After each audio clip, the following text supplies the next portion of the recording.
We're going to make sure we're live before we get started here.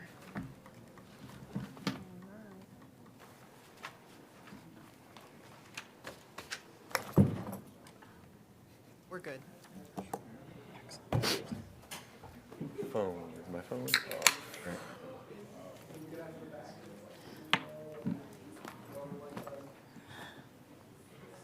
Oh,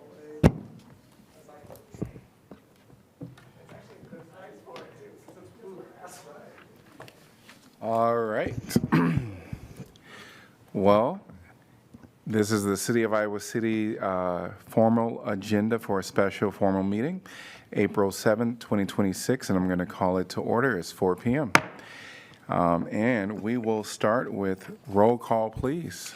Alter, Here. Burgess. Here. Harmson. Here. Mo. Here. Saleh. Here. Teague. Here. Wyline. Here.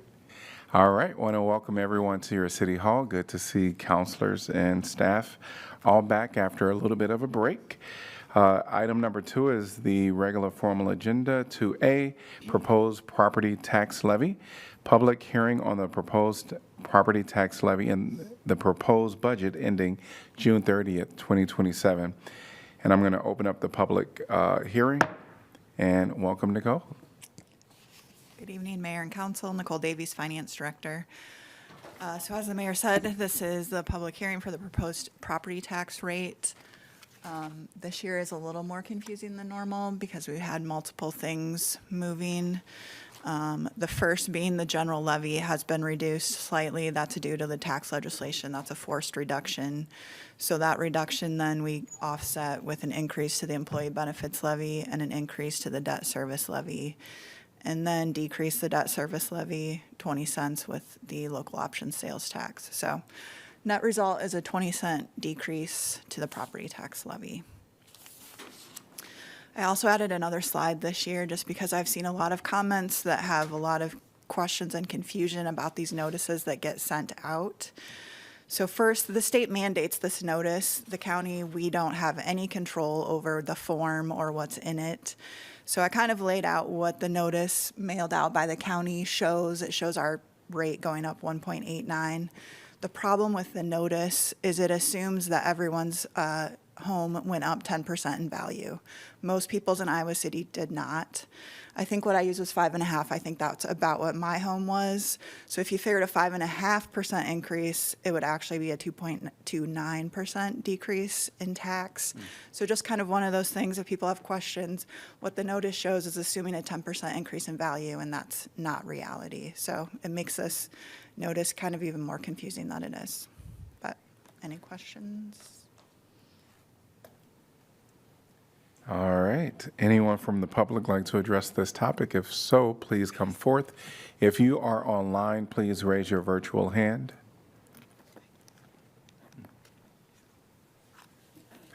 Welcome. Mackenzie DeRue here with Greater Iowa City, Inc. On behalf of Greater Iowa City, Inc., I'd like to thank you for your careful consideration of how best to use the new revenue from the local option sales tax passed by the voters this fall. Greater IC is proud to have coordinated a successful campaign along with many community partners, including Think Iowa City. And we're excited to see these funds allocated to important community priorities. I would specifically like to thank you for using the new local option sales tax revenue to not only offset potential property tax increases, but also to directly reduce property taxes this year. As you know, the tax rate is only one part of the property tax equation, along with the assessed value and the rollback, what percentage of the property value can be taxed.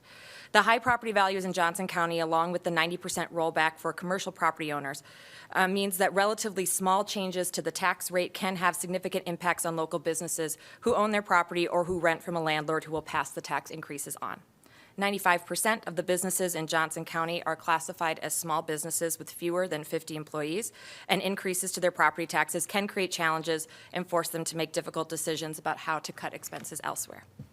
We understand that there are many important community priorities that can compete for resources, and on behalf of Greater IC, thank you again for a balanced approach to using the new local option sales tax revenue and for reducing property tax rates this year. We hope you will continue to consider the needs of our business community in future years' budgets. Thank you very much. Thank you. Would anyone else like to address this topic?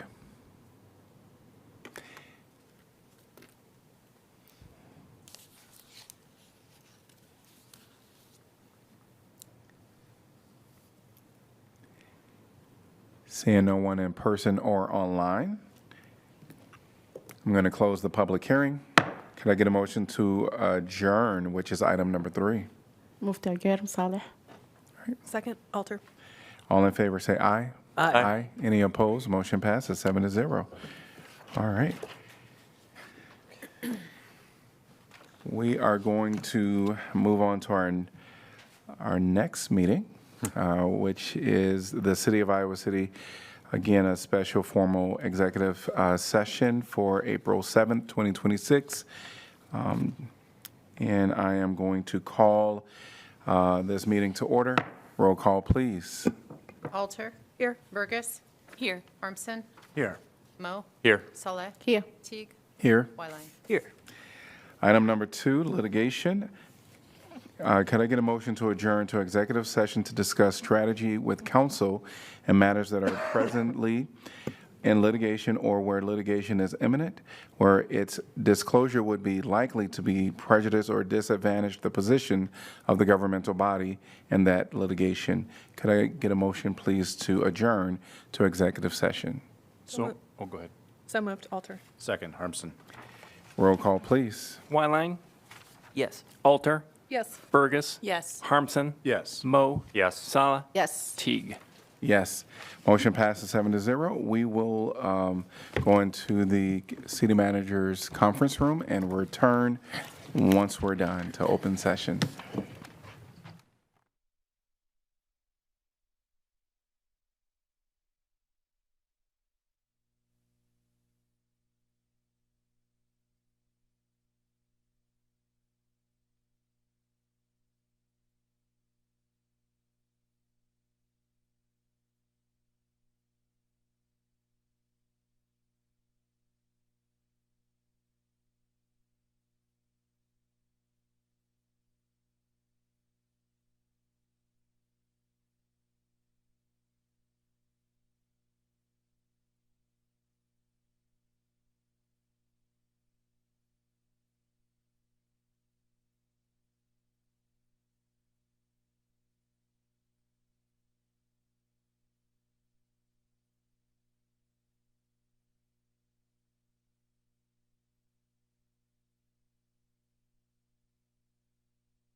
goes without him. Okay. All right, we are back from our closed executive session, back to open session. Item number 3 is adjournment. Can I get a motion to adjourn, please? So moved, Wyline. Second, Saleh. All in favor say aye. Aye. Aye. Any opposed? Motion passes 7-0. All right, I want to now start and welcome everyone to our work session, April 7, 2026. And the first item here is the University of Iowa Student Government updates. Welcome, USG.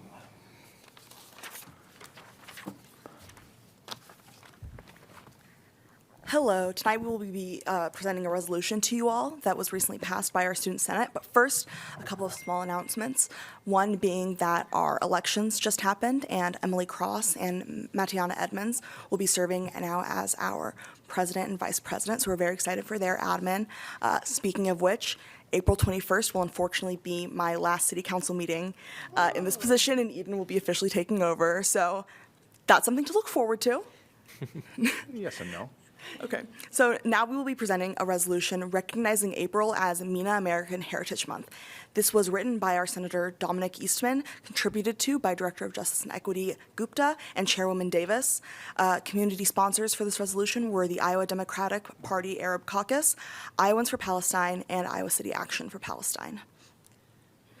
To start, whereas the Middle Eastern and North African MENA region encompasses a diverse array of cultures, languages, religions, and histories, including but not limited to communities from countries in the MENA region, and whereas due to the history of and ongoing colonization in the region, this MENA American Heritage Month should be inclusive of any people belonging to an indigenous ethnic group from the MENA region, including but not limited to the Amazi, Arabs, Assyrians, Madan, Tuaregs, Coptics, Druze, Jewish people, and the Bedouins.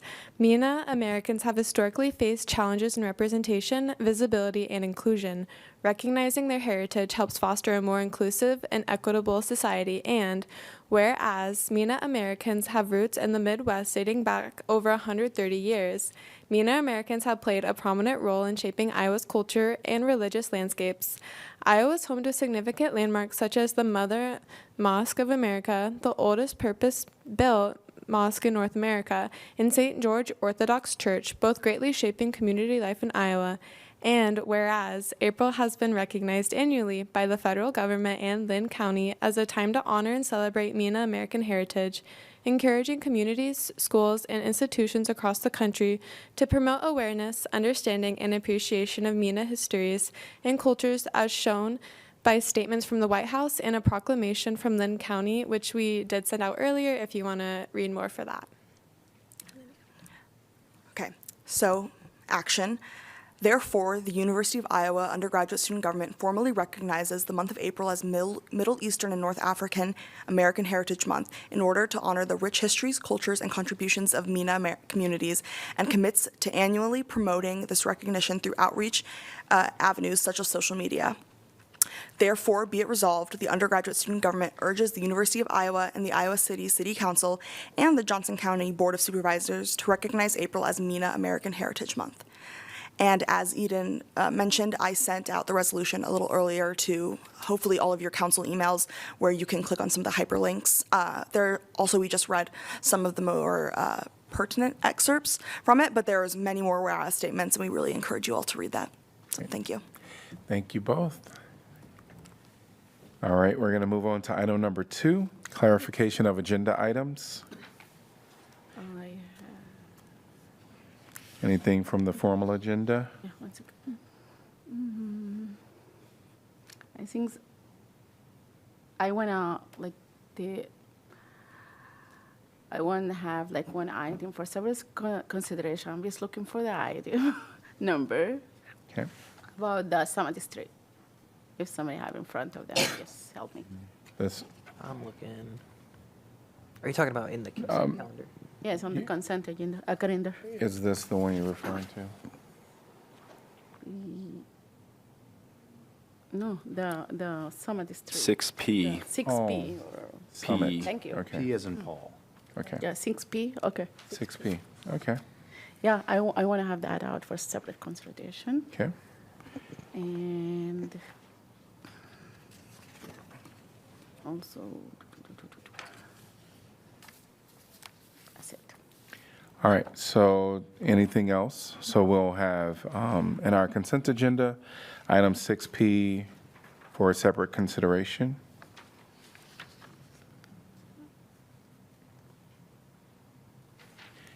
Hearing nothing else, we're going to move on to our information packets. Item number 3 on our agenda, March 12th.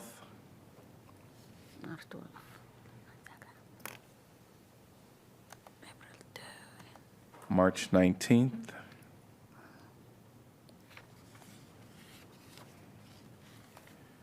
March 26th. I think it's March 26th is agenda, or, hold on one second. Yeah, I think IB1, isn't that I just see here for July, we always have for July we have one meeting, but I see that on the 20, we have the joint entity meeting. I think we talked about why we're having one meeting in July, and since the joint entity meeting is like something like we must be there, or also we can have somebody to represent us, right?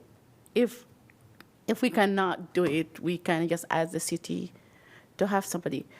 Like Because staff. I don't think I'm gonna be there, and yes, I thought we're gonna have only one meeting. We're not gonna have any another meeting, but something like the joint entity meeting is something that we must be there. Either we just have only one meeting in July, or maybe I can, if somebody else is not going anywhere, I can just maybe ask the city to represent me, like the staff to represent me on that meeting. Yeah, generally, as long as there's multiple councils there, counselors there, we're okay. There's no formal votes at those joint entities meetings, so it's more informational sharing, but staff will always be there to support. So I think you're okay right. missing that one. Are we expecting anything on the agenda that you were? Nothing anticipated at this time. Okay. Generally, Okay. the different governing bodies will look at that in, 3 weeks Sure. or so before that meeting. That sounds good. April 2nd. Oh, Just a Sorry, go small, ahead. while you're looking for whatever yours is, this is IP9, and it was actually the Senior Center Annual Report. And it's a shout out, but it's wonderful. That they had a 3.5% membership increase over the year. And that's really significant. So I just wanted to call that out because the work that's going on over there with a small staff, just the vision that's happening and that's occurring, the kinds of events that are happening are really amazing, and that the membership has increased is fantastic. So I just want to say kudos to everybody at the Senior Center and Latasha Deloach in particular for the leadership that she's showing.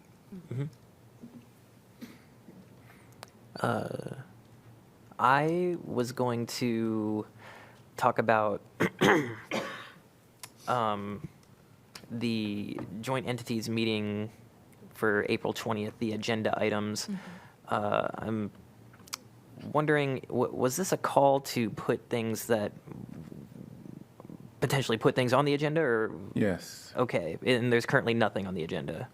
Well, each community have conversations amongst themselves and determine if they want to add an item Yeah. on the agenda. And so now this is just our opportunity for council to have that discussion. Yeah. And to, if someone has a thought that they want to promote, that thought go amongst us and we go from there. Yeah, so, and I guess I just don't particularly know, we talked about it a little bit at MPO, JC, but just referring to the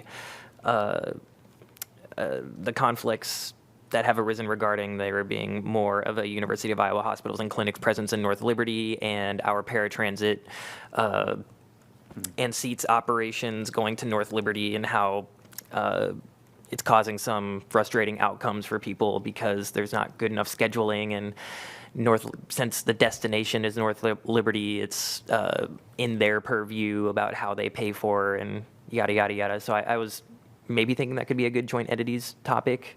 Does CAMBUS participate in joint entities, or the university, anybody from the university? I mean, they're kind of they're the progenitor of all of the problems, and they should probably be participating in this conversation. I agree with you. This is Yeah. a big problem for the community. Are they at joint entities or just MPO? Just MPO. Okay. Because of CAMBUS, the funding. So, I mean, if you have any suggestions on if we should just try to keep those conversations at MPO or, I think the MPO are just offline, elected to elected with Okay. those community peers. I can certainly help bring the university into the fold if you Okay. want to work with me on that. okay. I mean, is there some value in just having conversations in general about seats, the fare-free, one way, because I think just information could be great to share at the joint entities meeting, but Yeah. Yeah, if we can ask also North Liberty for an update. I do think they have some plans since they're ending their contract with the city of Coralville for fixed route transit. I think they have some ideas for what may be replacing that, but I don't know. I don't know what that is. And we I also- don't know if we can say we think North Liberty should present. well, I mean, we could request. And then the other is the county, so they have their on-demand. So it could just be a transportation theme. Yeah. And we're just asking people to give some updates so that we look at somewhat fragmented services, but also, Overlap. overlapping county services. If it could rekindle some regional transit discussions, I even like maybe that. on. I mean, I'm okay with that. I'm not entirely sure who or what we would be asking of like our staff in order to do that. Yeah, so is council amendable to kind of those three requests? Yes. Yes? So then we would just ask staff to reach out to the county, to North Liberty, and to the MPO, and just ask them to do a presentation, and we'll see where we go. And if they don't agree to it, then they just won't be on the agenda. Okay. What are we asking? Like an overview of their public transit offerings? Is that what you're looking for? Throughout the county, correct. Okay. Yep. And not long and drawn out, just informational for everybody there. For seats specific, we would want to include, how that one-way fare happens, so that people just have that update as well. I guess to be more specific, I think this is what Councilor Wyline is talking about, and that would be that there are large buildings that are recently constructed that are not accessible via public transportation, specifically the North Liberty Hospital. And what is our role as the city of Iowa City to help our citizens of Iowa City get to that new facility, either for employment or for medical treatment? Similarly, we no longer have a community college in Iowa City, and so how do people from Iowa City access community college that is not on a bus route in Iowa City? So maybe narrowly focused on just healthcare and education access for Iowa City residents? I don't know. Is that too narrow or just a broad update? I don't think so, because seats, the county, not what North Liberty is doing at this moment, but Well, and I think at the MPO meeting, Greg from the university said that CAMBUS to the North Liberty Hospital is an on-demand service. Does anybody remember? I meant to follow up with him. But just even some information on like what are the options there. And Oliver and I did this youth town hall last Friday, and the teenagers who were there were talking about not understanding like the East Side Loop being the only bus that goes along Scott Boulevard. And, so I do think kind of like a transportation overview. I realize that's super broad for staff, just to, if we just say that, but Yeah, I think you just, with this meeting, you want to make it relevant to all the participants, right? So all the participants aren't necessarily going to be focused on how Iowa City residents move That's what I was around. thinking. The disconnect between origin, destination, and going between cities, I think is legitimate. I'm just not sure what, I think it's a good discussion point, identify the problem, but I'm not sure that there's going to be solutions laid out at the table for you. And Councilor Moe, I think just something about like, regional medical or educational transportation, on-demand transportation, something like that, whatever we think would be a good, topic title. Yeah. Is that enough to work with, or is that really mushy? Yeah, that's enough. Okay. You're like, please stop talking. All right, so we will move on in our agenda. Anything else I from just April? wanted to put a pin in that. Oh, sorry, go ahead. Go right No, ahead. no. Go ahead. I guess because we are still on IB Yes. 2nd, April Yeah. 2nd, yeah. Yes. I do have a kind of, because it sounds like, this sounds like a good topic. I would like to, again, sort of put a pin in for a session where we get the Food Network folks, so that we can get precisely that, an overview of what this coalition is doing, because simply contributing more to food banks is not really sustainable in terms of the need. And so I know that this network has been looking at different solutions and sort of trying to figure out what it could be, but to simply be able to lay out the problems and what the different kind of upcoming potential and likely obstacles for food sustainability in the region are, I think is something that they can both address that would be really, really informative, and then also talk about the work that they've been doing. So I would love to see that at some point. But again, I haven't actually talked to them in a little bit, so to say, hey, can you do that on a dime might be a little bit tricky, but maybe that could be something I can chat with them and say maybe like I'm really pushing for July, right? And that we could have that as a request potentially. So. That sounds good to me. Yeah, I want to go to IB4, which is, city, memo from the city manager office about housing. And I want to just highlight the current Iowa City Housing Authority waiting list count.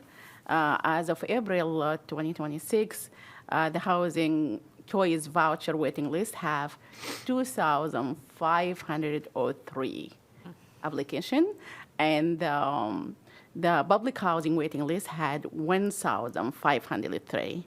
Just to remind us that we still need affordable housing options. Thank you. All right. We're moving on to item number 4, which is the Iowa City, Think Iowa City Annual Update. Welcome, Josh. Thanks, Mayor. Let's pop this open. I don't.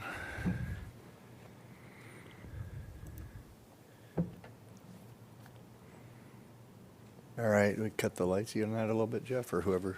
There we Thank go. you for being so patient with us. Oh, this no morning. worries. No worries. Thank you, Mayor and Council, for the opportunity to once again provide an annual update on the work of Think Iowa City and the Iowa City Area Sports Commission. Sorry, Mayor, you have to hear all this again. All good. All good. My name's Josh Schamberger. I'm president of both organizations, and I'm joined here today by a few from our team. Nick Pfeiffer, who's our public affairs director, and Angie Jordan, who is known to everybody in this community. So pleased they're both here. So just to give an overview of what's been happening here at our organization, I'll just kind of go through it and then be happy to kind of answer some questions. As a reminder as to who we are, Think Iowa City and the Iowa City Area Sports Commission advance the economic vitality and quality of life for residents and visitors as Iowa's premier destination. That is our mission. We do that work through 5 different market segments, primarily is where we invest our time, energy, and resources. The first being individual and group leisure travelers, so essentially tourists that are coming here in as individuals traveling across I-80 or in groups through weddings or other parties like that, reunions. We spend a lot of our time in the next 2 bullets there, conferences and meetings and amateur sports, and we'll kind of get into that. Equal amount of time in arts, culture, and special events, And then quite a bit of our other efforts go into quality of life, focusing on our community, not just those visiting our community and trying to better that. And so those are most evident over the years through things like the Iowa River Landing, the North Liberty Centennial Park, and recent development out there. Way back in the day, the Terry Trueblood type work and partnering with Iowa City on riverfront crossings and Iowa City Downtown District and things like that. These next area, we primarily as an organization, we lead through convening people and organizations across the region as a central hub for collaboration, prioritizing cooperation over competition, acting with agility, and identifying promising ideas and launching proof of concepts faster than traditional institutions. And that certainly was evident during the COVID era when we were able to pivot away from our mission and really serve the community most in need a little bit faster than government. And then certainly we take very strongly our role as serving as the region's brand authority and tracking our community's evolution, promoting its authentic identity to potential visitors. This is our board of directors. Our current chair, he's not happy, but he gets the big face photo on the slide this year, is Jake Moore, who's an executive with Green State. Mayor Teague is the representative through our bylaws from this government authority, but we're joined by governments in Coralville, North Liberty, University Heights, and Iowa City, who ultimately are our stakeholders because we were born in 50 years ago, close to 50 years ago, in 1980, when cities of Iowa City and Coralville both passed a hotel-motel tax. So all of our funding comes through revenue we generate on our own or hotel-motel tax dollars that are passed through, and that's our primary market, is sustaining and growing hotel-motel tax revenue. In Iowa City, we receive 25% of the revenue is passed through to our organization, and that is the same in all communities. In Iowa City, the rest of the hotel-motel tax funds are funded through our support Parks and Rec, and then the public safety efforts here is the way the council here has chosen to spend those dollars over the years. So I tell folks, we're not property tax based, so unless you're in trouble and you're sleeping in a hotel room, you're not really contributing to our budget. We do all of our work through these three primary buckets: innovative sales and marketing, authentic placemaking, and intentional community engagement. To a little bit of overview of each kind of bucket. Last year in sales and marketing, which is our primary work, bringing people here, making them feel welcome, and then sending them home. Maybe they decide to stick around and learn more about McKinsey and Greater Iowa City and want to move here. But last year, in 2025, our team serviced 67 different organizations, conferences, meetings, sporting groups that welcomed over 93,000 visitors to town. And those visitors spent just over $18 million while they were in Iowa City and Coralville. We closed 2025 with a record number of future bookings, so it was definitely one of the strongest years for things that are to come. And so when you combine the future bookings with those still to be realized, most of our bookings, when we book an event, it's going to be here 2 to 3 years from now. That's typically the cycle for bigger conferences, meetings, and sporting events. There are certainly some exceptions. But when we combine all that, we're anticipating future conferences and meetings, about 61 different conferences and meetings, 42 different sporting events and tournaments. All of that translates to just short of 146,000 future visitors, just short of 40 or just over 41,000 room nights, and 38 million in future spending. Sports are obviously a very big part of what we do here. We see it all the time, realize it. Obviously, this bottom left photo, we just celebrated this past November the first of a 5-year contract for Iowa City to be the host of the annual Girls State Swimming and Diving Championships. So we're pretty proud of that partnership and partner with not only the City of Iowa City, but the University of Iowa and the Wellness Center. And it was fun to kind of turn that facility as pink as we can get it. They enjoy their pink ribbons and pink rollouts and all of that for the Girls State Tournament. So we are home to a record number of state championships, to the point to where we're getting a little criticized at a state level as to why we're getting our maybe more than our fair share. But we received that because of, I think, the large work that our sports commission does in exceeding expectations and providing an experience that these girls enjoy when they come here, and boys. We have about 7 girls state tournaments and 3 boys. And recently a couple excuse me, a couple weeks ago, we were awarded our 10th state tournament. So next year, we will become the new home, not surprisingly, of the annual girls state wrestling duels. We already host the state tournament, so they'll have a dual tournament that kicks off next year. We are also the the sort of deft hand behind Bike Iowa City. That's a brand we developed and continue to run to this day. It runs as an independent sort of marketing strategy, and we actually contract with Liz Hubing and others in our community to continue to advance the Bike Iowa City efforts. Not surprisingly, we continue to leverage as much as we can this Wrestletown USA brand. We truly are Wrestletown USA. There's really probably three things that Iowa City, I believe, from a tourism brand can lay claim to across this planet. The first being certainly our literary writing history here and the Writers' Workshop, and being a UNESCO City of Literature. No matter where you're at in the world, if you're anywhere close to the sport of wrestling, you have heard of Iowa City, Iowa. And that's another one. And then I think the other one we're really proud of and we try and promote is that relationship we have with women's athletics, and Dr. Christine Grant, in many ways laying claim to being one of the birthplaces of Title IX. AI is certainly changing the world, and it's no different in our world in sort of this information age. While we continue to face-to-face efforts, sales efforts, and strong relations continue to drive business, we're seeing AI change the landscape. And so we're tracking that, and like many across all our peers across the broader information economy, we are experiencing sustained and exponential growth across website and social media platforms. Last past year, we recorded just over 7 million impressions and 136,000 different interactions with visitors looking for information on Iowa City, Coralville, and North Liberty. Authentic placemaking, it's important to be able to clearly say who we are and represent as a community.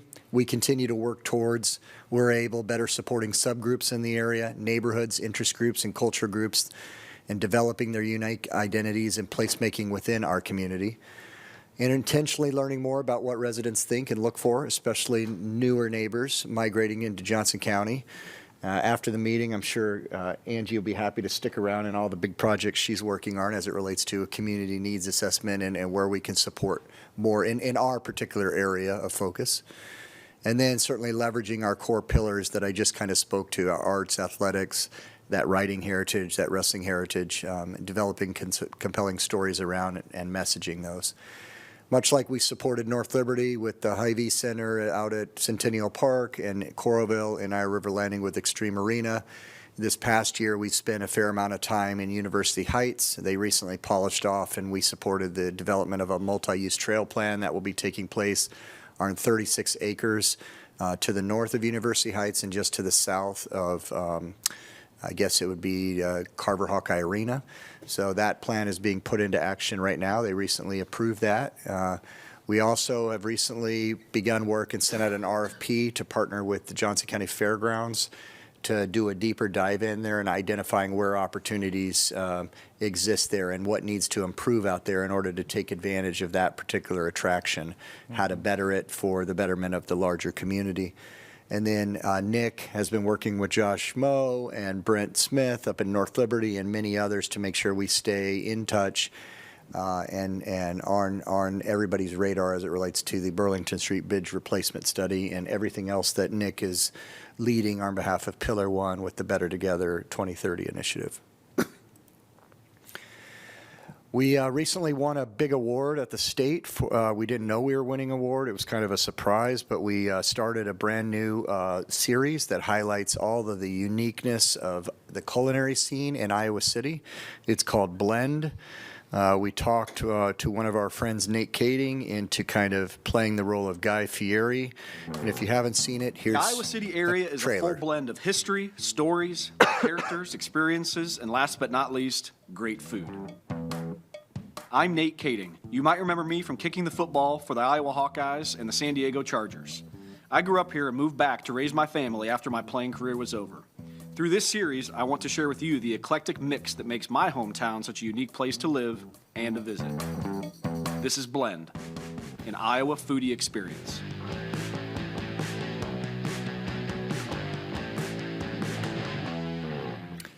That was a trailer for the first episode, which focused on a couple restaurants and I believe a duck egg farm just south of here. We already came out with a second episode, which was a little bit more focused. We actually took Yuki Mura, the Japanese star hockey player, and talked about different culinary cuisines in the community, and he went up to Solon. And then we have a couple more being filmed right now, but it's being received very well, this sort of culinary tourism video series that we're kind of investing in. It was already recognized a few weeks back at the State Tourism Conference for being one of the more innovative ideas. Really, Nick and Monica Nieves-Hirsch on our team have done a great job leading this. Oh, didn't mean to start that again. Intentional community engagement, as I think I mentioned last year, maybe 10 or 15 years ago, I would have said it's not really important that the community know what we do. I mean, at the end of the day, our job is to put heads in beds for hotels. And so it's far more important that you all know the return we're providing on the pass-through hotel motel tax dollars and how we're trying to continue that. That really, more and more COVID kind of proved that was the wrong way to think of things. The more and more we have become engaged in our community, the more and more opportunities have come about. A perfect example of that is Sunday. I appreciated everything that recently happened with Sunday downtown, and I hope everything continues to move forward there. But I remember, just because of some of our work with Better Together, he came knocking on my office one day and said, "Josh, I want to tell you about this new festival I want to create in Iowa City." And I thought, this is great. I love everything about it. What year are we doing it? And he's like, "We're going to do it in 60 days.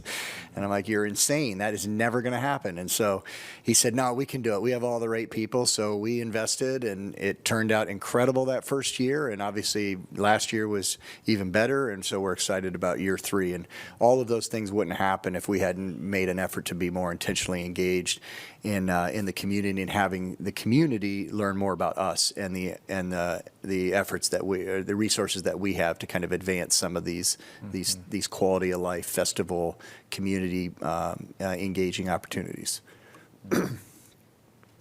These are a few, obviously. I just mentioned Sunday's the African Festival of Arts and Culture. Refocus Film Festival is something we were the initial sponsor for. It certainly ties in great, the Adaptation Film Fest, to the UNESCO City of Literature. North Liberty's Fire and Ice.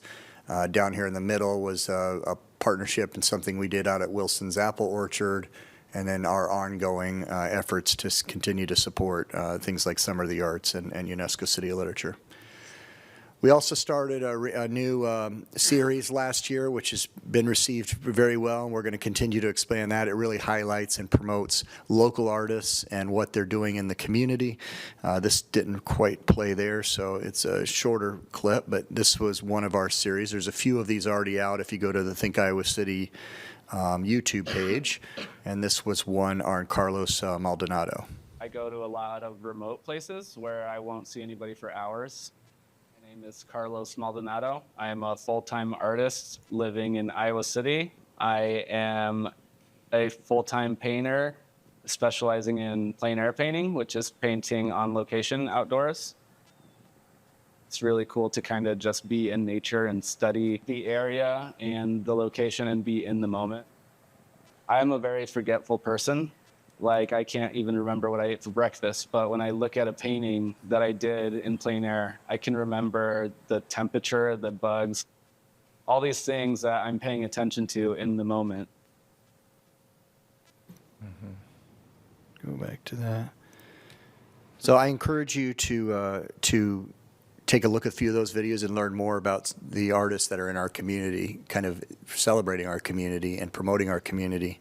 The other initiative that we've been really proud to be a part of is really under the leadership of Betsy and the entire team of the Iowa City Downtown District. But we've been really excited to kind of co-fund this Iowa City Free Week, which celebrated its second year. And we have a lot of hopes that that's going to continue to explode, and are proud to be good partners with the Downtown District on that. As Mackenzie already mentioned, and you all are well aware, this was really under Mackenzie's great leadership and Nick Pfeiffer and the amount of hours those two spent together strategizing and getting the vote out. But we were super proud to co-fund the efforts of Lost this past year and help lead the campaign that was really, truly record-breaking on a number of fronts for Iowa City, Coralville, and North Liberty. To get close to 80% on all three is pretty remarkable. What does all this mean? So I wanted to end with a couple of the dollar signs, the return slides. Last year, visitors to Johnson County spent $714 million while they were in county. These are people that do not have spent money in this town, that do not have zip codes that are from this town or this county.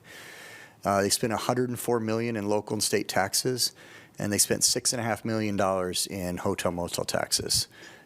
For every $1 of hotel motel tax that was received through all those conferences and meetings and sporting events that we brought to town and are here, we brought a return of $18.60, which is a pretty healthy return to the community, and that's just from conference sports sales efforts. This is a tracking of hotel motel tax over the last 10 years. The blue line represents Coralville, the black is Iowa City. The green, when I did this to North Liberty, no offense to North Liberty, but they have one hotel. You can see they've slowly grown. And then orange is University Heights, which also has one hotel, but that shows the difference between flags and location with those two particular cities. So obviously 2021 was COVID, so we had a pretty good dip there, but been pretty pleased with the continuous growth of hotel motel tax and what that's been able to do for the cities with alternative revenue, in addition to the pass-through for us to continue to build. Just to clarify, that does not include short-term rentals like Airbnbs? It does. It does? Yeah, so Airbnb hotel motel tax is collected by the state. It's part of the rate, and then the state throws that they send it back to the collecting jurisdiction. Okay. Yep. Thank you. So any short-term rentals, I believe, used to be under 31 days, but then the city of Clinton got that changed to 90 days. So what's next? There's a few big things on the horizon. I was telling Jeff and the mayor on a text the other night, it hasn't been announced publicly. I mean, I guess maybe it has, but the Savannah Bananas game is sold out. Sold out in about 10 hours. So 2 full games, 130,000 people will be coming to town July 3rd and 4th, which will be terrific. And then just before that, though, that should say July 3rd and 4th, not June, my apologies. Just before that, we're super excited. In just about a month, we will be welcoming and we will be host to the 2026 Pan American Championships. And we have been working very hard. Nick can tell you all about all of the embassies around South and Central America that we've been visiting with our delegations to work through visa challenges. But I just got back from Panama a couple days ago where the U-17 Pan Ams happened, and I met with every federation and Nick's list to make sure they're all checking the boxes, but just to reiterate how excited we are to welcome all of our friends from South and Latin America, and certainly our friends from Canada, to Iowa, and how we aim to really roll out the red carpet and make an example of how we should be welcoming our visitors from different parts of the world. So a lot of those countries will start to arrive. They'll have about 320 people from roughly 25 to 30 countries. Several of them will arrive as early as April 20th. Argentina and Ecuador will be here for about 2 weeks before training and practicing. And these are the best men and women wrestlers in all of the Americas that will be here. So they will wrestle for 4 days, and then they'll head back to their homeland. It's not just sports. There's a lot of big-time conferences coming. In June, downtown Iowa City will welcome the largest conference to ever come to Iowa City, Coralville. It's the National Criminal Defense College Conference. The mayor played a huge role in us landing this. We beat out Indianapolis. We are the final 2 cities, which is pretty remarkable that a city like Iowa City is going to beat out Indianapolis. But there'll be 4,000 hotel room nights booked for the month of June associated with just this conference. And we booked them on a multi-year, so they'll be back next year as well. And then just a month later over in Coralville, we'll welcome a group called the Catholic Daughters of America. We booked several years ago, and they will have about 3,500 room nights all over town for their annual conference. So this next few months are going to be pretty busy between now and the fall, and a lot of hotel rooms of visitors will be rolling in to enjoy Iowa City. Very, very good job, Mayor. I'm also just curious when it comes to competing for conferences like that, if you will. Like, I didn't know it came down to 2. I'm just kind of curious about that process. I mean, did you just go win them over with your amazing personality, or? Well, you should tell the story, Mayor, about what happened. So, well, so I to make it short, so I did a video just to highlight our community, and I think it was undoubtedly that we were the best choice. Yeah, I'm more than happy to send any of you the video. It's far more than just he did a video. And he also did a video for Savannah Bananas. And he's been In a great. yellow suit. I want to see that. Well, that's what the Savannah Banana guys wear, right? So Yellow top hat. our mayors all do a great job, and when the mayors can't do it, council members step in. But these welcomes are really, really important when these groups come to town, and they think I can guarantee you the mayor of Indianapolis probably didn't do a welcome for that video, but we got the mayor. Josh, when you're trying to recruit or attract a conference to come to Iowa City, or the region, do you find that there are gaps in our physical infrastructure, like venue size or proximity of things that, from a planning perspective, we should be considering? Yeah, I mean, certainly we have our market where there's certainly Big Ten health and medical and education conferences that we're just not going to get because we don't have the number of hotel rooms attached to meeting space. The really only venue we have for conference space in that particular market that is pretty flexible and large enough would be the one in the Iowa River Landing. But that doesn't mean that that's just Coralville. There's a ton of conferences I could show you that are booking overflow hotel rooms, and they love to come to overflow hotel rooms in downtown Iowa City, particularly some of these groups who went to school here and want to relive the Ped Mall. Yeah. The dental college is a perfect example of that when they have their conference here. So there are pieces of business we miss out. The graduate can be a little challenging in terms of just meeting space because they just have the one ballroom, which is great, but in order to flip it for conferences, you need to send the people somewhere, maybe for the lunch, and then they come back. But the team there really does a great job with what they have.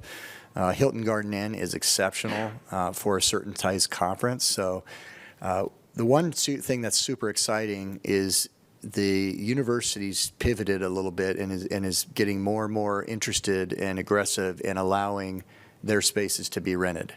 A good example of that happened recently is UBC. We had a Universal Ballet competition, which was national. We had 600 ballet folks headquartered out of the Hilton Garden Inn just a couple weeks ago and use Hancher. And so to be able to have Hancher available for those sort of events, to be able to use Klatt Recital Hall for a reception when we have the CDC College is really opening up some doors. So Pete, and whether it's Pete and his partnership there or the university needing to find alternative revenue, which is part of it as well, and opening up some opportunities, it's been really good for Iowa City. Great, thanks.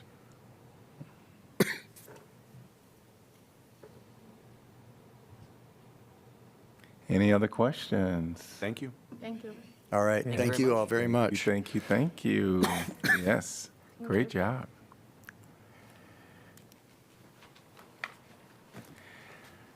All right, we are going to move on to item number 5, which is an update on creation of our nonprofit affiliate organization of the Housing Authority. Hello, Welcome, good evening. Tracy. I'm just going to start this for Dave. If I can. Okay. Tracy Heisch with Neighborhood Development Services. I'd like to introduce Dave Bright. He is with the Iowa Nonprofit Resource Center, and he's an adjunct professor for the College of Law. He'll walk us through the creation of a Housing Authority affiliated nonprofit that would operate exclusively for the benefit and support of the Housing Authority.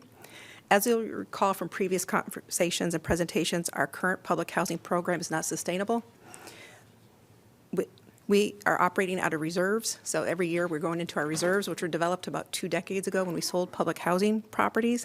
That's not sustainable for the long term, and what we're getting from HUD is that it's not a good picture regarding increased operating or capital expenses for the public housing program. So we're working with a consultant, Quadell, on a public housing repositioning strategy. Whatever final method we move towards that repositioning, the one thing we have to do is we have to create a nonprofit affiliate.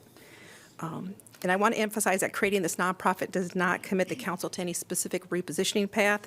It doesn't approve a submission to application to HUD, and it doesn't transfer the sale of a property to the nonprofit. All those decisions have to come back to you for approval. So I'm going to have Dave walk you through the proposed bylaws and articles of incorporation and highlight the government structure, explain how the Housing Authority will maintain as much control as we can. And also, a secondary benefit that we didn't realize when we were going down this path, but creating that nonprofit affiliate also allows us to apply for workforce housing tax credits for the Summit Street project. And that deadline's June 10th, so we're kind of working under a time frame to apply for those funds. So Dave. Great. Welcome. Good evening. Thank you for having me. Just a little background, just sort of on who we are, just to introduce myself. I work at the College of Law at the Larned Waterman Iowa Nonprofit Resource Center. We were founded in 2000 by Sandy Boyd. Have been in operation since then, and we work with nonprofit organizations and individuals around the state on all manner of projects, formations, dissolutions, conversions. We work in three main areas: education, engagement, and research. We're really good at education and engagement. We have no time for research, so I won't speak too much to what we do in that regard, but we do a lot of what we're doing today. We help people talk about how to form an organization, why they might need that organization, why maybe they don't need that organization, and help them work through those steps. And so with that in mind, to give you a little, well, our standard, you can't have a lawyer in the room without a disclaimer. So while we're here talking about legal things, obviously the city has counsel, and so we wouldn't be serving in a counsel role, although we are attorneys. A little background on our process. We previously worked with Tracy on some projects, Wright House, Dream City, the MDC of Iowa City, and she contacted us about the idea of forming a nonprofit to hold and manage the city's affordable housing assets. So we had an initial meeting with Tracy and the legal staff and other people from the housing staff to sort of talk about what was involved, where this idea was coming from. Subsequent to that, we met with representatives from Baker Tilly and Quadell that just kind of gave us background on the conversations that had taken place so far and what would be involved from our end, and also kind of gave us some familiarity with other municipalities who had been through this process. And so we could kind of, learn from other people's experience. We're a big fan of going out and seeing what have other people done, relying on that, rejecting that, obviously, as, your situation varies and differs from other locations. And we reviewed the documentation that Baker Tilly and Quadell provided, looked at some case scenarios that they had from other municipalities to just kind of generate some ideas and thoughts about how best to approach it. We also reviewed some formation documents, specifically articles of incorporation and bylaws from an entity in Minnesota and in the Twin Cities, to be specific, that seemed most similarly situated to where we were and what we were doing. And then we put together draft articles of incorporation and bylaws for discussion and review purposes with the staff. Eric and I discussed those drafts, finalized them for review and discussion with staff and council at this work session. And so that's kind of where we are, obviously, today. With respect to the documents, just some sort of basic overview of the process for this. So if you haven't gone through it before, you can get a little familiarity with it. Assuming the draft articles of incorporation are approved in a final form by the city, they would be filed with the Secretary of State of Iowa. That would create a separate, what Iowa calls a domestic nonprofit corporation. And for purposes of definition, domestic means you're either from Indiana or you're from India. It doesn't matter. You're just not, you're within Iowa. If you're domestic, if you're foreign, you're from any other jurisdiction. And then we also prepared draft bylaws. Those would be adopted by the initial board of directors upon incorporation of the corporation. So that would be sort of the second step in your formation. One thing that's important to note is that this would be a nonprofit corporation in Iowa. It would not get tax exempt status. That's not required for these purposes. The organization could be positioned for that if so desired, but since no application to the IRS for tax exemption is anticipated at this time. We didn't include the additional requirements within the formation documents that you normally would if you knew you were going to go on and form a tax exempt. Some basic content from the documents, and you can see these in the copies of the documents that we provided. The initial board of directors would be comprised of 2 members of the city staff from the housing department and the mayor pro tem. Those are essentially by virtue of the office, right, or ex officio positions, similar to the positions that Josh was describing with respect to that board in his presentation. The initial board, those 3 people would recruit and vet and identify members from the private sector who would serve on the board. And we think that there would be some advantages in having those private sector members on the board who could bring experience in development, construction, other areas that would be relevant to the operation and the governance of this entity as it managed and held these assets. The other key advantage to having members from the private sector would be that in the event that this organization wanted to contract with the city for the management of these properties, it could do so, but it would have sufficient members on the board who could vote on that matter and not require the people who work for the city or the mayor pro tem, who obviously have existing relationships with the city, and avoid any potential conflicts of interest that way. So it would give you some flexibility as you were negotiating and working with the city perhaps to provide services for management purposes of those housing assets. So very quick overview, obviously, in terms of what we've done, but you do have the documents available to you, the articles and the bylaws. If anybody has any questions about those, I'd be happy to answer them.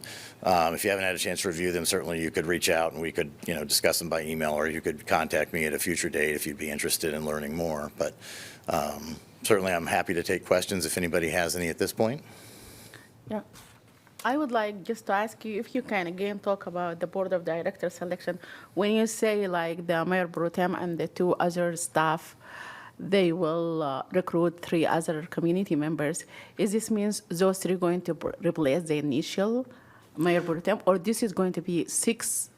It's not going to be 6 board members that, if I count all of them, yeah, and I know that it have to be like an odd number maybe. I don't know. Yes, tell me a little bit about that. Sure. We wouldn't anticipate having members from the private sector replace those 3. They just serve as the initial directors when you're starting the entity and when you, say, have your initial meeting to adopt bylaws and take other initial formation steps. So they would be the first 3 in place who would then help to identify additional members to join them in serving on the board of directors, but we wouldn't be replacing them. And those 3 roles, the city staff and the mayor pro tem, since they're ex officio, would be by virtue of the office. So as those people, moved on, retired, did whatever they did in their careers and weren't in those roles anymore, the next people to inhabit those roles would serve in that same capacity. So you would always have those representatives from the city serving on the board, but you would also have members from the private sector serving on it. And to your question about the number of them, ideally you have an odd number to avoid a deadlock. You can also build in deadlock provisions if you need to in your governing documents to address that. I wouldn't say that the board size is fixed at this time, and we started with a certain number just as sort of a place to start, but that's certainly something that can be considered as we continue with the process. Do you mean like the majority of the board member will be community member? Well, I mean that you would have people from the city who would serve on the board by virtue of their positions with the city, and then you would have people from the community that you would recruit, ideally with some experience that would be relevant to running a nonprofit, that's focused on affordable housing. So you would want to look at the community and see, find people who would be qualified to serve and make sure that they came with appropriate skill sets and backgrounds. But still, the majority is not city employees. The majority, no. I mean, the city would have 2 people on the board at all times that are staff, and then they'd have 1 member of council. And you said you already take this example from another city, like the Twin City in Minnesota and all those.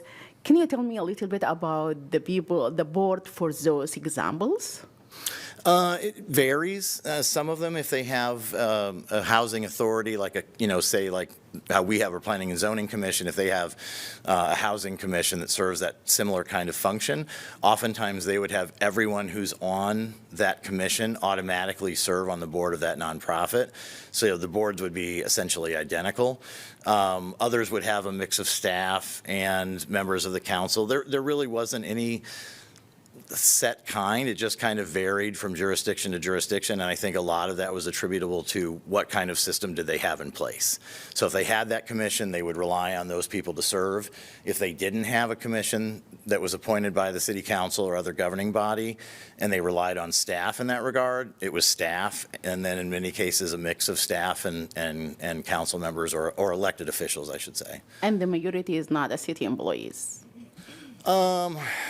I don't recall seeing one where a majority was city employees. I mean, it's possible that there are, but I didn't see any that had that kind of structure. And what's wrong with making the majority city employees? Well, I wouldn't say there's anything wrong with it. What you're trying to avoid is any potential conflicts of interest, that if you have people from the city who are serving on the board, and then let's say they're contracting with the city to provide management services, you wouldn't want to have people who are working in the department that would provide those services and also serving on the board of directors for the corporation that's contracting with the city for those services. You'd want to have enough directors on that board who are disinterested. In other words, they don't have an obligation to the city by virtue of their employment or by being an elected official. So it would give you flexibility and freedom. It doesn't require that you contract with the city. It just gives you the ability to do that. And obviously in this instance where you're talking about housing stock that's been managed by the city for some time, there's a strong argument that those may be the best people to manage those entities. It doesn't mean they have to be, but it would obviously give them an advantage because of that history. But those people who are non-city employees are in the board just like a volunteer people who are going to give advice. But at the end of the day, the city is the one who doing everything, right? Because those people consider like the board is just like as a governor, but the actual people who do the administrations and everything will be the city, right? Well, it could be. I mean, it doesn't have to be. I mean, you could contract with someone else to provide the management services of the housing stock that's owned by that nonprofit.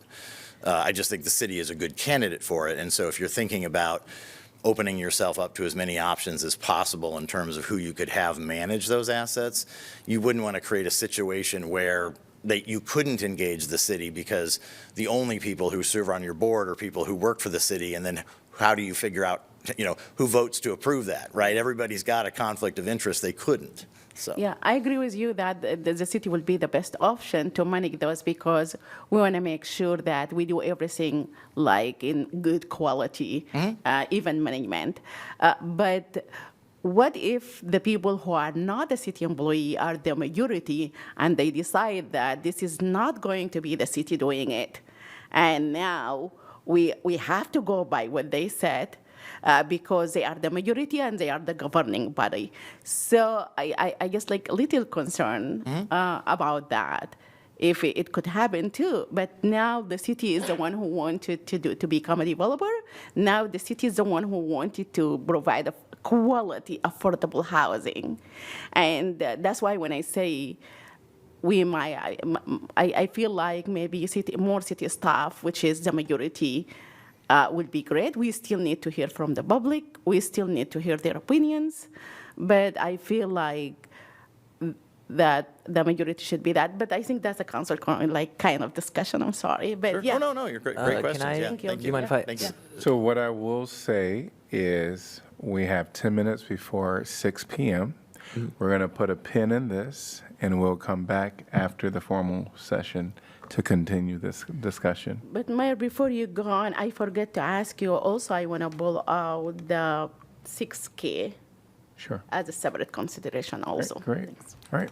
I'm wondering, Mayor, whether you need Mr. Bright to stick around or have council ask the questions that they need. I have been speaking with Mr. Bright about this. So I think we have city staff or yourself. Yep. They can probably answer majority of the questions. Are we comfortable with that? Just having Eric? If you can, I think if you can, we're not gonna push you, but I think if you can, you should stay. Okay. Quick question on timing, because I know you had said this is somewhat time sensitive. We want to use it for Summit, but we're not voting on this tonight. You are not. So if we have questions you can't answer and it comes up on a future agenda, we'll be able to ask. It at is our that hope time. to bring something to you to take action at your next meeting on the 21st. So if there's something you can't answer Okay. tonight, we can get the Okay. answer between now and then. That's right. Sure, I Yes. wouldn't know that. Thank you for the call. Great. Sure. All right. Okay, Yeah, thank so you. We're, you don't need to stay. we are going to be in recess from our work session until after our formal meeting.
right.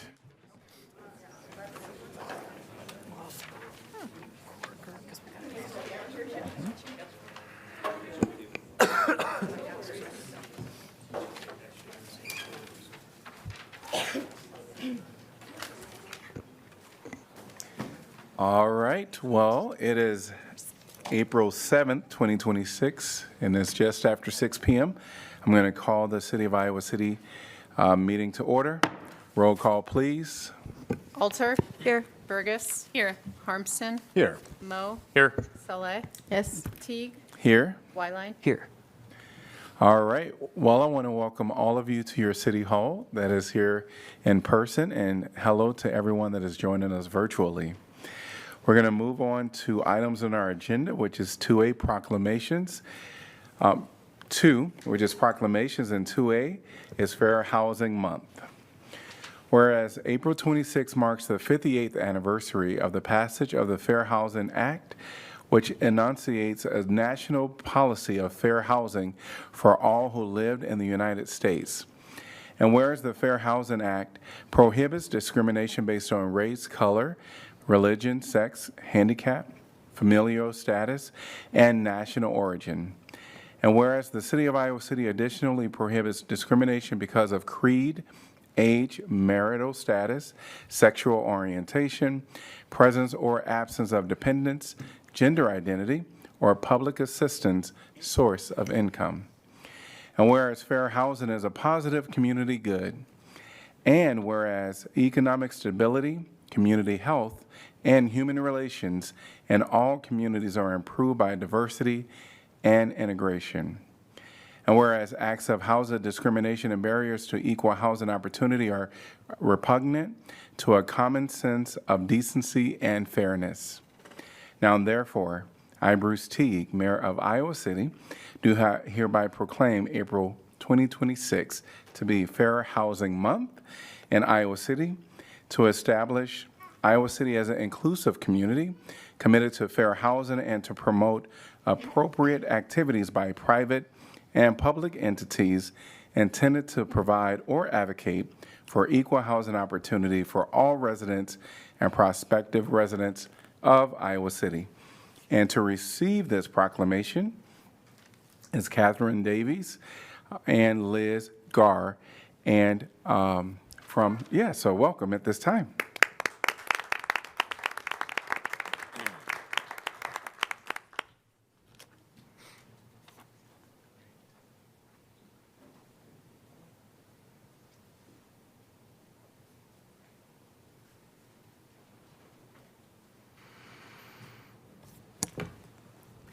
Thank you, Mr. Mayor and members of council. On behalf of the Johnson County Affordable Housing Coalition, we thank your continued dedication for fair and affordable housing for all Iowans. Great. Thank you both.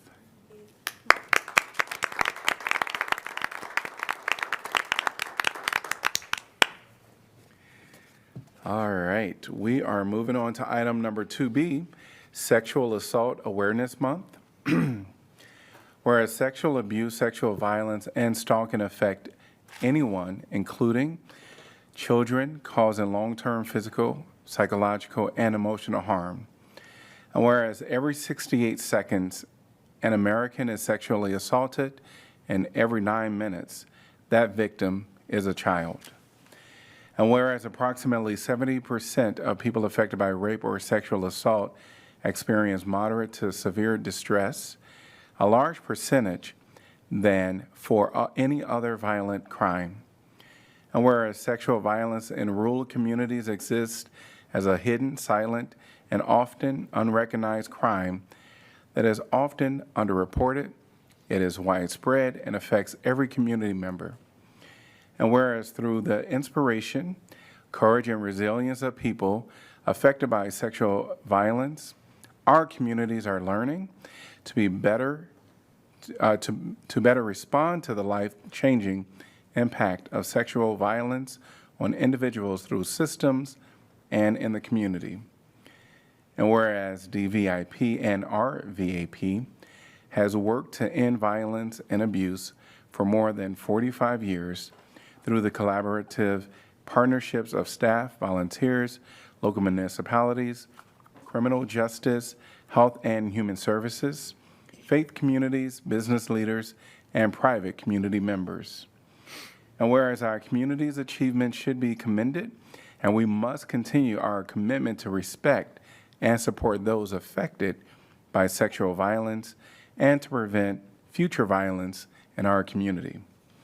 Now, therefore, I, Bruce Teague, Mayor of Iowa City, do hereby proclaim the month of April 2026 to be Sexual Assault Awareness Month in Iowa City, Iowa, and urge all people to work together to eliminate sexual violence, sexual abuse, and stalking from our community.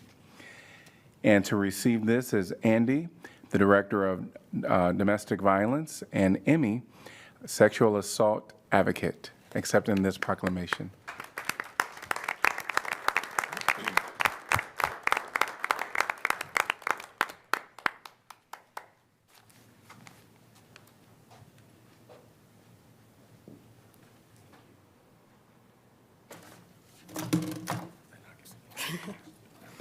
Hi, I'm Emmy. Thank you for the introduction.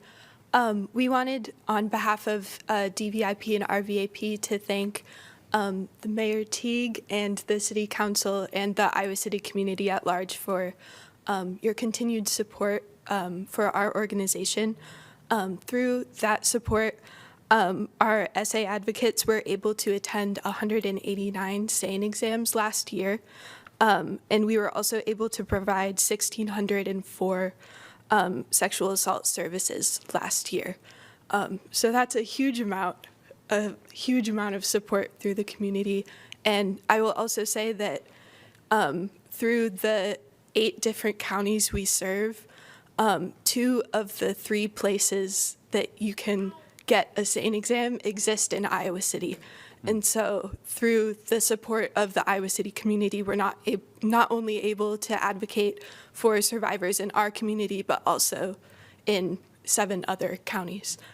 So thank you for your continued support. Great. Thank you.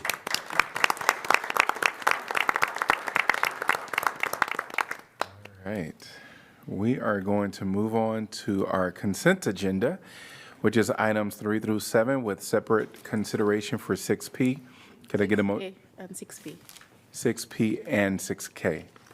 All right. Could I get a motion, please? So moved, Mo. Second, Harmson. All right. Anyone from the public like to discuss this topic? If you're online, please raise your virtual hand. See no one in person or online. Council discussion? I just want to, I'm very excited that each time I see the city is purchasing home to make it affordable and good, and after that, even if we sell it to people, it's still that's something really good. I just would like to bring to your attention something the city is really going far and beyond trying to do this, a kind of increase affordable housing stock in Iowa City. But also, we notice you can also, as a housing provider, that we are missing large houses. We are really missing 6-bedroom, 5-bedroom, units in Iowa City. I talk many times to the Housing Fellowship, and they don't have that. And I don't see any developer willing to do 6-bedroom, 5-bedroom, and a lot of 4-bedrooms. So I just want to highlight that when we have this kind of opportunity, and if the city, instead of doing it 2 separate units, we can still sometime think about purchasing and make just 1 single unit with 6-bedroom or 4-bedroom or whatever we can do to increase how is it that larger houses for family that will really because nobody doing it right now. We don't see developer doing it. We don't see, and even if the developer did fix 5, 6 will be this huge, houses, which is very expensive. So I'm very excited that the city is doing it, but let us think about that too. That's what I'm thinking. Hearing no other comments, roll call, please. Alter, Yes. Burgess, Yes. Harmson, Yes. Mo. Yes. Sala, Yes. Teague, Yes. Wyline. Yes. Motion passes 7-0. We are going to swing back to item 6P and 6K. Could I get a motion to? Should we approve- handle those separately? Yeah. Yes, we should do them separate. Thank you. Yeah, 6K All right, first, I let's think. do 6K first. So could I get a motion to approve 6K? So moved, Burgess? Second, Wyline. All right, moved by Burgess, seconded by Wyline. Anyone from the public like to discuss this item? If you're online, raise your virtual hand, which I don't see anyone right now. See no one in person or online. Council discussion. Yeah, I just would like, if somebody from the Housing Authority or, can come and tell us exactly what this and how, I understand that, my understanding is during COVID, we have a lot of families who are homeless and we starting this emergency housing vouchers so we can just help those people who are families or people who are homeless. And after that, this is being covering by the American Rescue Fund, I think, and or maybe the emergency fund, wherever it is from HUD. And after that, now we are seeing it like it's gonna have sunset. So that's why we are looking for a way to house those people, right? Correct, yeah. The emergency housing vouchers were created in 2021 by HUD in response to the COVID-19 pandemic. Iowa City Housing Authority was originally granted 69 of those vouchers. We've successfully leased 83 families, I believe, in those. Right now, 53 of them are still currently leased. In the realm of housing for formerly homeless households, this is a very big win, keeping 53 households housed this many number of years. And we collaborate with Shelter House. Shelter House provides case management support for these families. That number of vouchers staying stably housed, given the circumstances they came from, is such a celebration for our community and shows how powerful a voucher can be in that situation. Unfortunately, HUD notified us last year that they plan on discontinuing funding these vouchers. We don't have a firm date, but they anticipate by the end of calendar year 2026. There has been a lot of conversation on a national level of how emergency housing voucher households should be treated. There was a waiver available for housing authorities to apply for to justify cause for us to be able to take our emergency housing voucher households and put them onto a regular housing choice voucher without a disruption in their rent assistance. It was a long process to apply for that waiver. We did apply, we were successful, we were granted that waiver, and now the next step is what you see before you to amend our administrative plan so we can. It still is a little bit convoluted, the process, but the waiver is allowing us to place our emergency housing voucher households directly on our wait list and develop a preference to pull them off before anybody else. So we're able to, through several steps, give them a regular housing choice voucher and ensure their continuity of housing stability. Are these the households that are, say, 53 still housed, right? But say all of a sudden there's one family that might be in danger of dropping off. It's that family, or there's, so that would be. It's all 53 of the currently with the EHE, so HUD okay, will all of these are discontinue covered the and- vouchers completely. Can you talk a little about how you was covering it? Because my understanding that we don't have vouchers, and you said there was like money from HUD. You was like paying it every month, like their rent. The housing authority was paying their rent, like, or how it was work? Yes. Right now, we get an allocation from HUD for these 53 families monthly. Off the top of my head, it's between $30,000 and $35,000 a month.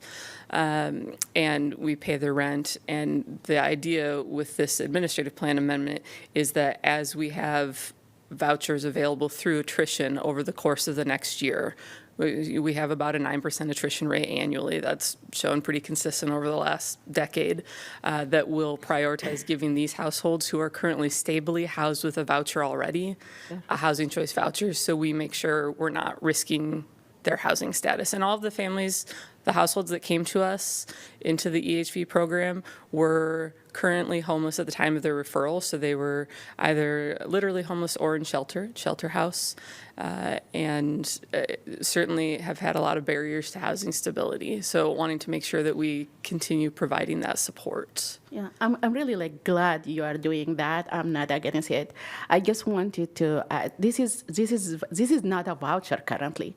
This is just like assistance from HUD that you receive, and now they're gonna lose it. So that's why you wanna find a way to put them back to the waiting list while the waiting list is closed, and also put them in the top of the waiting list so the first available they can get the first available voucher.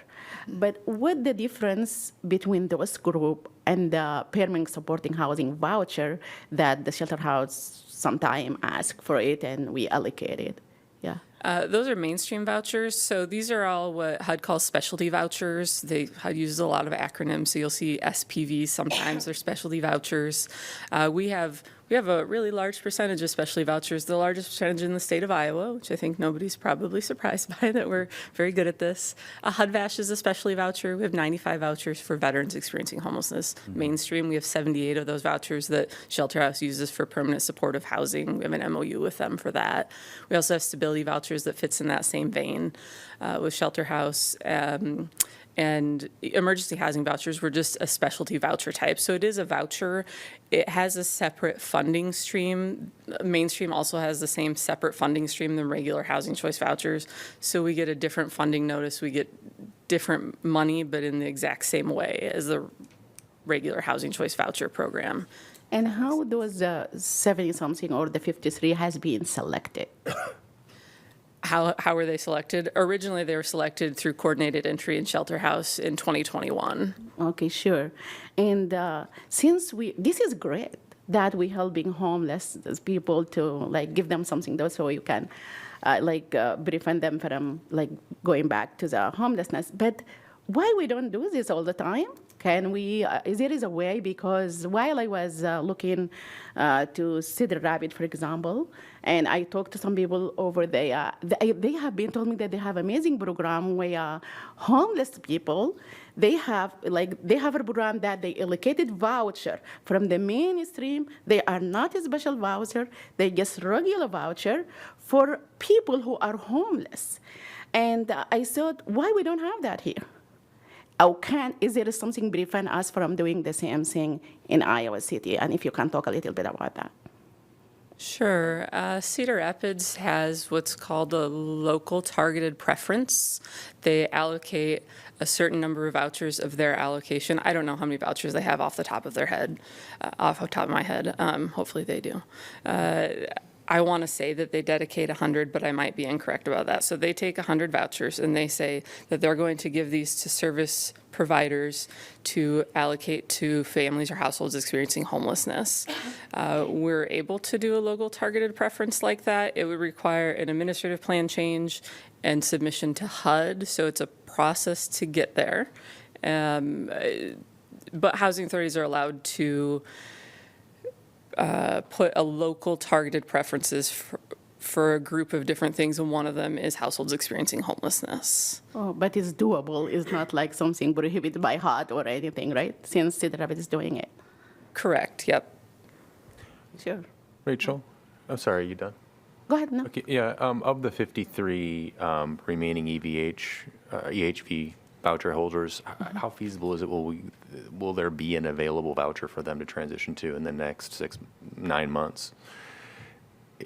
And is that... It's a good question. Okay. I mean, historically, I know there's obviously a fit for the right housing, not just a unit, but like, do we think there's going to be a substantial number at the end of this program that will be suddenly without?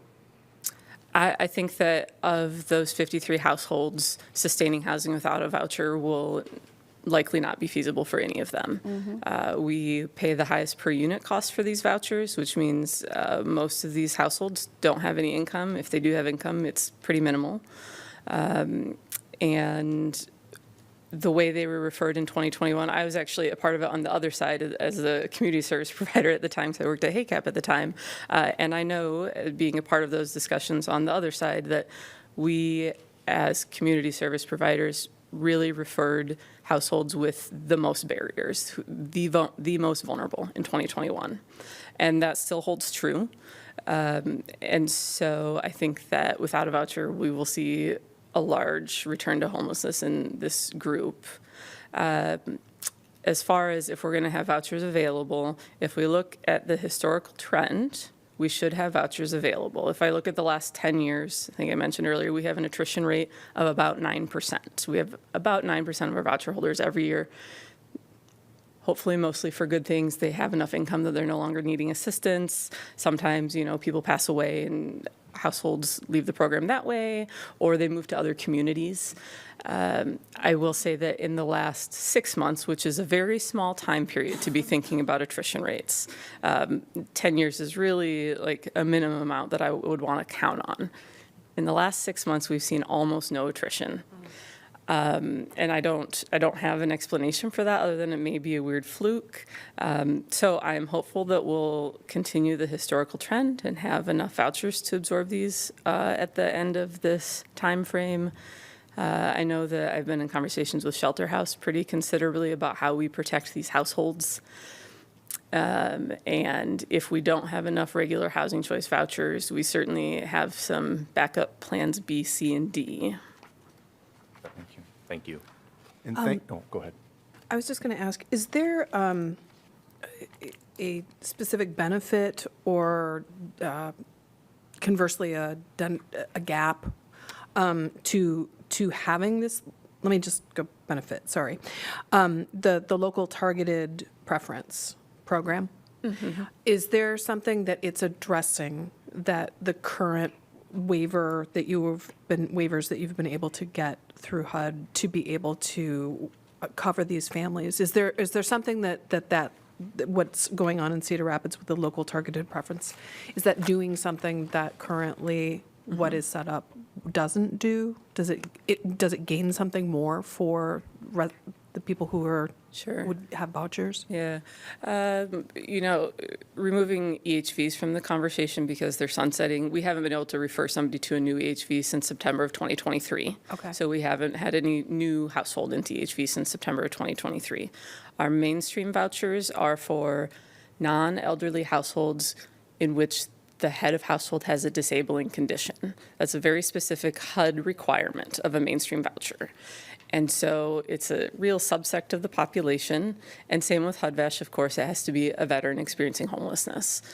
So what a local targeted preference like Cedar Rapids does is it provides kind of a way to triage households in the most dire need experiencing homelessness that maybe don't fit the criteria of mainstream or stability vouchers, which we were awarded 7 stability vouchers. We have 7 of them.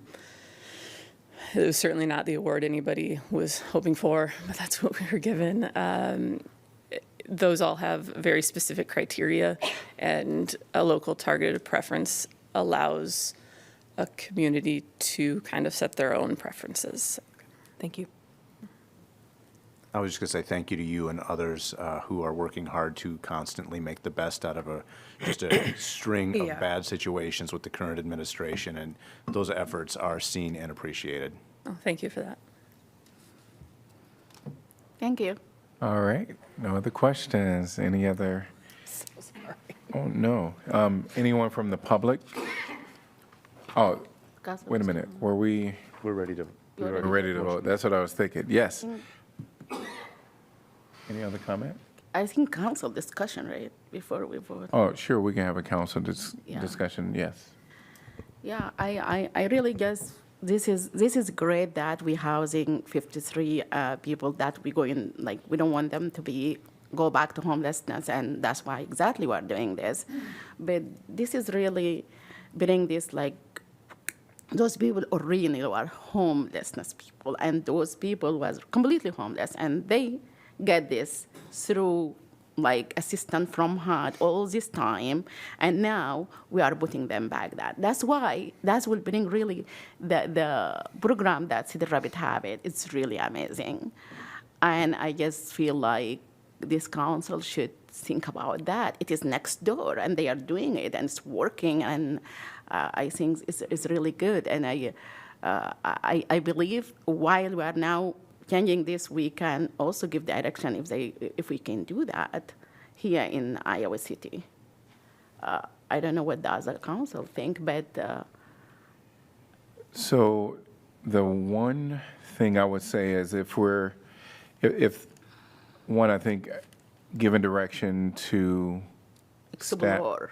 Oh, to explore. Yes. Oh, got it. I thought you meant to. No, we are not changing. This is because this item is for 13 Oh, things. sure. But it is like we are changing language to add something, and that will be the same. I know that is process, and they have to go to HUD and get Sure. the waiver and everything.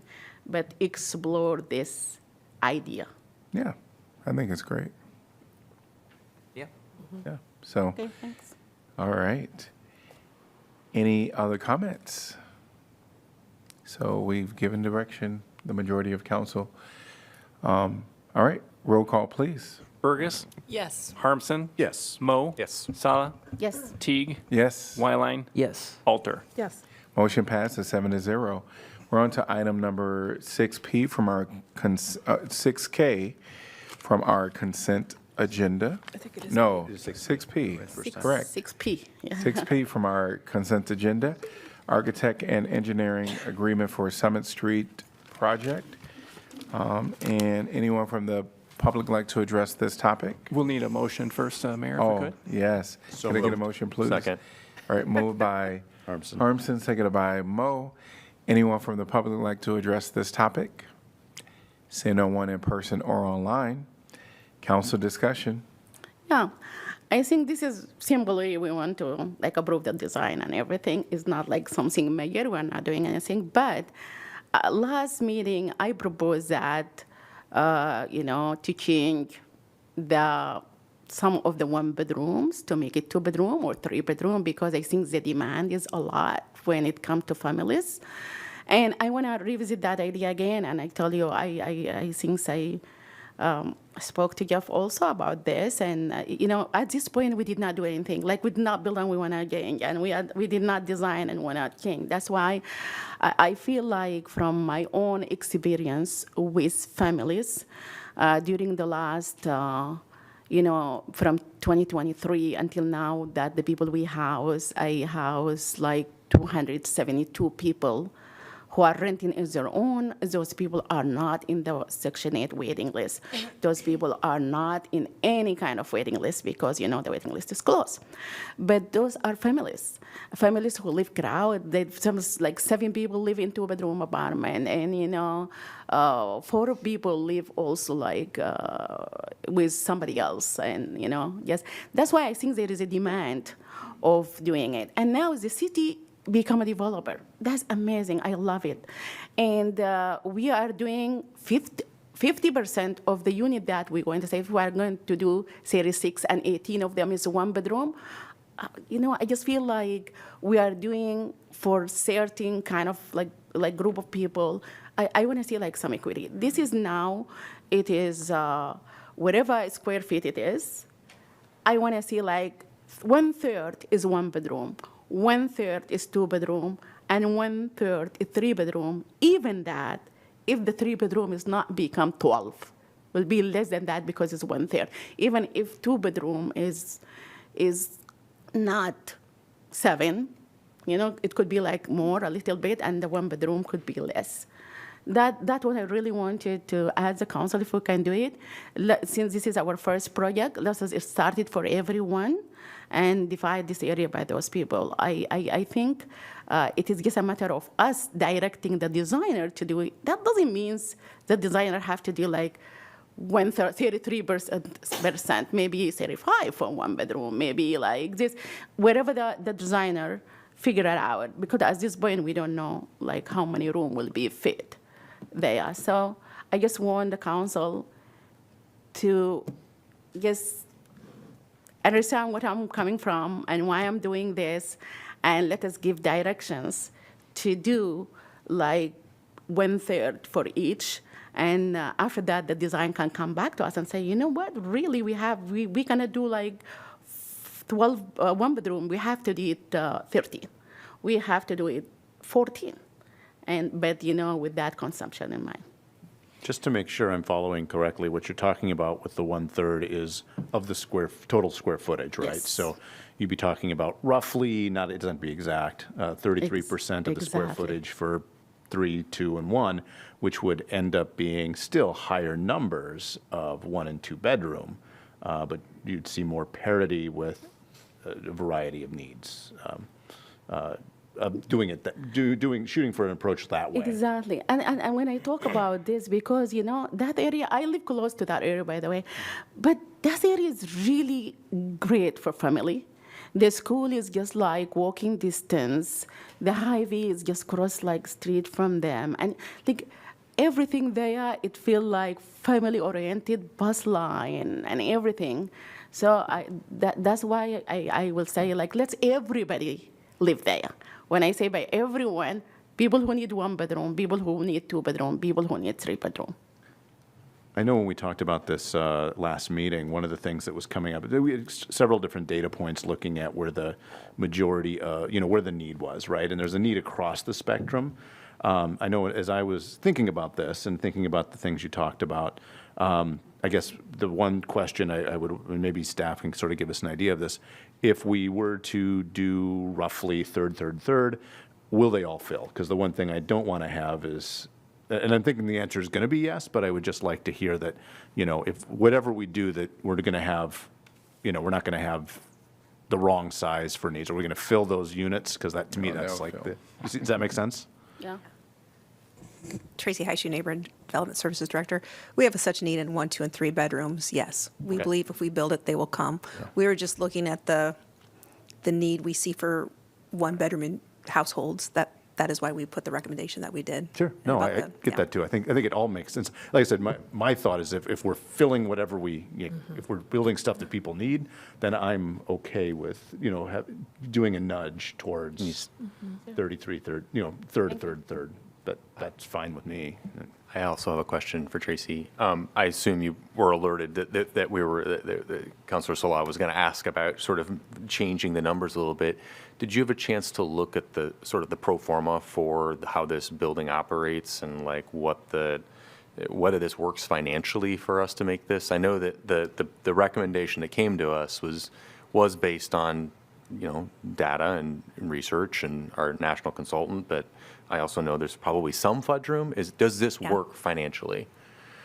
Well, we didn't put through the model the third. We Right. do need a certain percentage of 3 bedrooms just because of the payment standard and the increase in rent. That helps us cash flow a lot. Mhm. So that's why you see more 3 bedrooms than 2 bedrooms.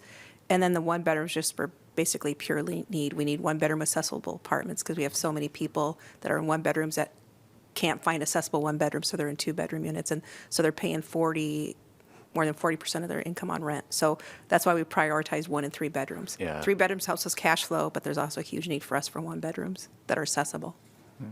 I feel like, 3 bedroom, even if my 1/3 is not working, what the goal I'm looking for? I'm really just looking more families because now we have 18 1-bedroom. I want to see, even if we still can have the 12 as it is, 3 bedroom. But the idea could be the 7 2-bedroom, we can make it like 10 2-bedroom or maybe like, 9 2-bedroom where we can get 2 1-bedroom to convert them to 1 2-bedroom. This way we're saving 1 bathroom, we're saving a kitchen, and we know how much is a bathroom, how much is a kitchen. There is huge saving. I think it's not going to be, but we can leave the 3-bedroom to have the cash flow Sure. as it is 12. I don't mind that. Sure. That's great. I thought it's going to be less if I went with my idea third. You don't need to make the unit mix discussion right now or decide on the appropriate unit mix. We will bring that back to you after we hire an architect and they start working. Maybe there's layout, maybe there's site difference about why they want a certain configuration, why they need so many units. But we'll have that good neighbor meeting, we'll have a concept plan. So you don't need to make the decision for unit mix tonight.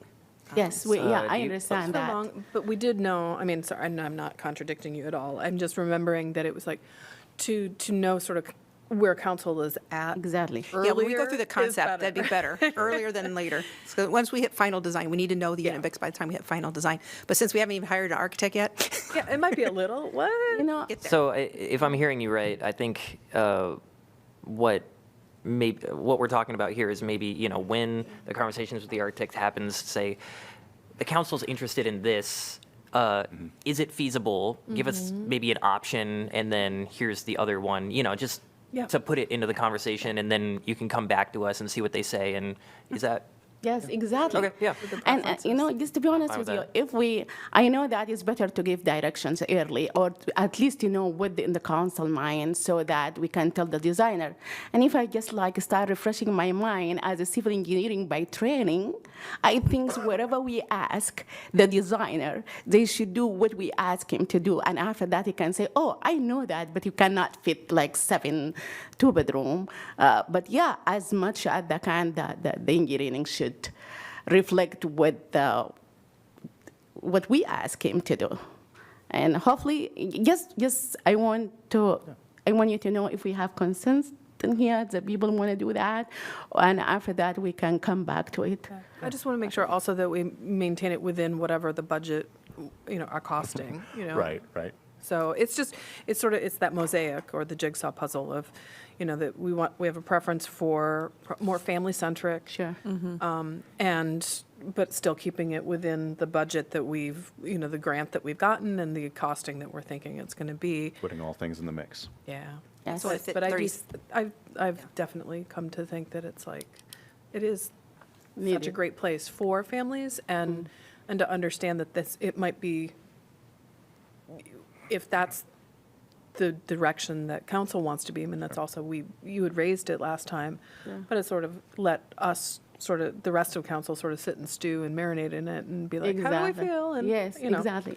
And now I think so if like to make the, I will still say, okay, keep the 12, let the cash flow come, no problem. And let us just think about the 2-bedroom and the 1-bedroom. How can we increase the 2-bedroom? We'll also have that conversation with the architect. Our goal is 36 units by zoning, and we'll have to see what that unit mix, like with the site that we have available with the off-site amenities, you know, like the parking, the drive. Can we get 36? Does it look at 36, or if we play with that unit mix, do we only get 34? And what would be the? Definitely, we're not going to get 36. And I understand that we want to increase like more housing. I understand that, but let us think another way. Instead of increasing more housing, let's think about how increasing more people to live in those housing. Because when we convert 2-bedroom to one, like 2 1-bedroom to 1 2-bedroom, we're gonna house, instead of housing 1 or 2, we're gonna house 4. So we increase the people that we are housing more than we increasing numbers of units that we supply. And I think even if we become 32, but we are like housing more people in the 32 than housing less people in 36, we should go with that because our goal is to house more people. That's what I believe. I don't know.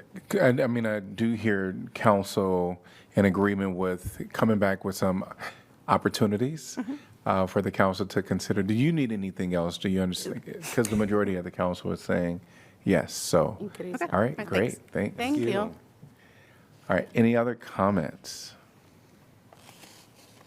Roll call, please. Harmson? Yes. Mo? Yes. Sala? Yes. Teague? Yes. Wyline? Yes. Alter? Yes. Burgess? Yes. Motion passes 7-0. We're on to item number 8, which is community comment. This is an opportunity for anyone to speak on a matter that is not on our agenda. And I wanted to see if there's anyone that is in council chambers that want to speak on this agenda item. Please raise your hand. All right, we'll invite you to come up at this time, and you'll be given 3 minutes. There is a sign-in sheet for you to sign your name, and then please state the name and city you're from. If you already filled out a little card, you can drop it in the basket. Welcome. Please state your name and city you're from. Claire Hernandez from Coralville, Iowa. Welcome. First of all, thank you for your patience. I could not find a babysitter for tonight. I do. I live in Coralville, but my husband bikes 12 miles a day, 6 miles and back to Procter & Gamble from Coralville. And it's been great for him and great for the environment. However, in the 4 years he's been going to P&G from Coralville, worked at both locations, he has had three different bike wrecks involving vehicles. The last one, we got a license plate, and actually it got the guy fined. So I commend that we now have the distracted driving law, and I commend that we have painted bike lanes. But I don't feel, I have a Burley, I don't feel safe taking Veronica very far in this community in Coralville or Iowa City. There's a lot of big distracted pickup trucks, and that's not your guys' fault. However, I saw your bike implementation plan, and it's paint. And the truth is, a lot of people don't pay attention to paint, and a lot of people's vehicles are so tall, they can't see the paint, nor do they care. So what I decided to bring for the future, for my husband, is I brought some pictures of other bike lanes in the United States, especially intersections that are raised. So when large distracted cars go by, they can at least feel the bump and know that they are going on the wrong way. So I just propose for the city, for the environment, and for our future, that you guys could please implement some sort of raised bike lanes just to make it safer and more comfortable for people to bike. Thank you. Thank you. And you can pass it over to our city clerk. Could I get a motion to accept correspondence? So move. Second. All in favor say aye. Aye. Any opposed? Motion passes 7-0. And did we at least understand her name, or do we need to have her write it down? Is it- Yeah. All right, thank you. All right.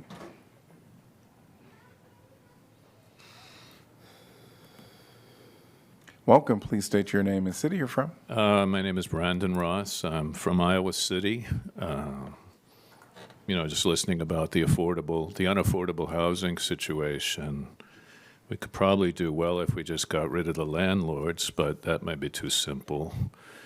When I lived in San Francisco, I was a musician for about 7 years. We had rent control out there, San Francisco and Berkeley and Oakland, and some of my musician friends still have their rent control places out there, and they cost less than Iowa City apartments. It's pretty amazing. So I believe in rent control, and I think that should be something considered. I also believe in landlord control, which I think would be a good idea too, that regulations can help us. But what we have is we have housing for profit, just like we have healthcare for profit. We also have bombs for profit. And, well, then that's the way the system runs. People's upset at the current administration. But I would say the administration is not a good one as far as the presidential. But, we have a military. We spend all our money in the military. $1 trillion, that's both parties that are responsible for that. We don't have to go back too far, but we can see that we've bombed, invaded, or changed regimes in so many countries. It's just a regular thing that we do. And we don't really even talk about it because the corporate news is about 90% of what we see. So we never really get to hear about what's happening. Like, few people know that we have about 1,300 U.S. citizens that have died in Iran so far because the corporate news has kept that down. We've bombed or invaded places like Yugoslavia, Iraq, Afghanistan, Syria, Libya, Somalia, Lebanon, Pakistan. We've regime changed in Libya, Syria, Ukraine. We sell bombs all over the place. So how can we afford housing? A friend and I were walking past in the Ped Mall, a garbage can, and I thought, yeah, that's about what we're heading for. The garbage can will be our affordable housing, especially the ones that have the two windows, you know what I mean? You can see out. It's pretty nice. And we have cool and groovy people out there who are living on benches and such. So while we're bombing countries and killing their children and not thinking about that, at home, we have 30% of our people are in poverty now. Like 60% are afraid of getting sick. They can't afford it. So I say, get up. Don't support this system. The system is wrong. We have to change the system, not just the party. Thank you all, you cool and groovy people. Thank you. Anyone else like to speak during this time? Seeing no one? All right, we're going to move on to items 9, which is planning and zoning matters. 9A, rezoning west of Weatherby Park and north of Sand Prairie Preserve. Ordinance conditionally rezoning 56.35 acres of land located west of Weatherby Park and north of Sand Prairie Preserve from low-density single-family residential zone with a planned development overlay zone to T3 neighborhood edge with a planned development overlay. Zone to T3 neighborhood edge, zone for 9.62 acres. T3 neighborhood general, zone for 37.50 acres. T4 neighborhood small zone for 8.04 acres. And T4 neighborhood small open zone for 1.18 acres. And welcome, Danielle. Thank you, Mayor. Danielle Sisman, Neighborhood and Development Services. Sorry, that was a long one. And I'm going to open up the public hearing before you start. Great. Thank you. This application is by Prairie Heights Land LLC Navigate Homes for the 56 or so acres that you just itemized. It's bounded here in the white dashed outline. It's located east of South Gilbert Street, south of Pepperwood Addition subdivision, west of Weatherby Park, and north of Sand Hill Estates subdivision and the Sand Prairie Preserve. It's not on your agenda tonight, but there's also a preliminary plat coming through for this area as well, and it's being called South Village. This project will be the first major implementation of Iowa City's form-based code, so it's another thing to celebrate tonight. Nice. This is the form-based code that was developed for greenfield development rather than the redevelopment form-based code that we've been applying to riverfront crossings. So as you'll recall, in 2017, the city worked with a consultant to assess the feasibility of implementing missing middle housing and creating that form-based code and adopting it in 2021. A form-based code sets standards for neighborhood design, building and form, and land use within form-based zones, those so-called T zones that you just raised, itemized, because they're based on planning framework called Transects. These standards reflect the community's vision for implementing the intent of the comprehensive plan to ensure development that reinforces highly valued character and scale of our Iowa City neighborhoods. And those neighborhoods might range anything from more suburban to more urban. The particular Transect tracks that are included in this zone are largely more suburban, but there are the neighborhood small T4 zones that are trending towards more urban. And all of those things contribute to neighborhoods and corridors with a mix of housing, civic, retail, and services, all uses in a compact, walkable, transit-friendly environment. So this exhibit shows you the proposed rezoning exhibit tonight. As you itemized, there are neighborhood edge, neighborhood general, neighborhood small, and some neighborhood open small zoning districts all proposed. The current zoning is an OPD RS5 zoning, and it is not compatible with that form-based zoning district requirement that was developed in 2021 for the South District Plan. So to implement the form-based code, this rezoning is required. The request tonight is to move from the existing zoning to a mix of those T zones that are form-based code compatible. I won't go through them again, but we'll talk a little bit more about them. When the form-based code was developed, their approval criteria for rezoning were also described. They're a little bit different than a normal rezoning. The first one is always, is it in compliance with the comprehensive plan? And then there are 3 more that are a little bit more specific to form-based codes and what they're intended to accomplish, and I'll go through each of those. First of all, consistency of the comprehensive plan. This is a map of the entire South District form-based code. The area tonight we're talking about is in the oval. The regular comprehensive plan for the city applies first, and then the South District plan and this plan apply more specifically. So as far as density, the proposed rezoning is consistent with the general future land use map from the Iowa City 2030 comp plan, designating residential uses at a 2 to 8 dwelling unit per acre density. And the comprehensive plan also then does have, in addition to that future land use map, goals and strategies, and this is also accomplishing by fulfilling the form-based code, those goals and strategies. So talking more specifically about the South District Future Land Use Plan map, which portrays the form-based code, it is in compliance with that. At the top of this is the plan map from the South District. At the bottom is the proposed exhibit. You can see the general colors there. I would just say that the color density in those purples is reversed, but it is in compliance. It is the same proposal arrangement of those zoning districts. This one at the bottom, the zoning tonight does not include a street network because it is put in place during the preliminary plat. But as far as the rezoning goes, this is in compliance with that South District and our form-based code.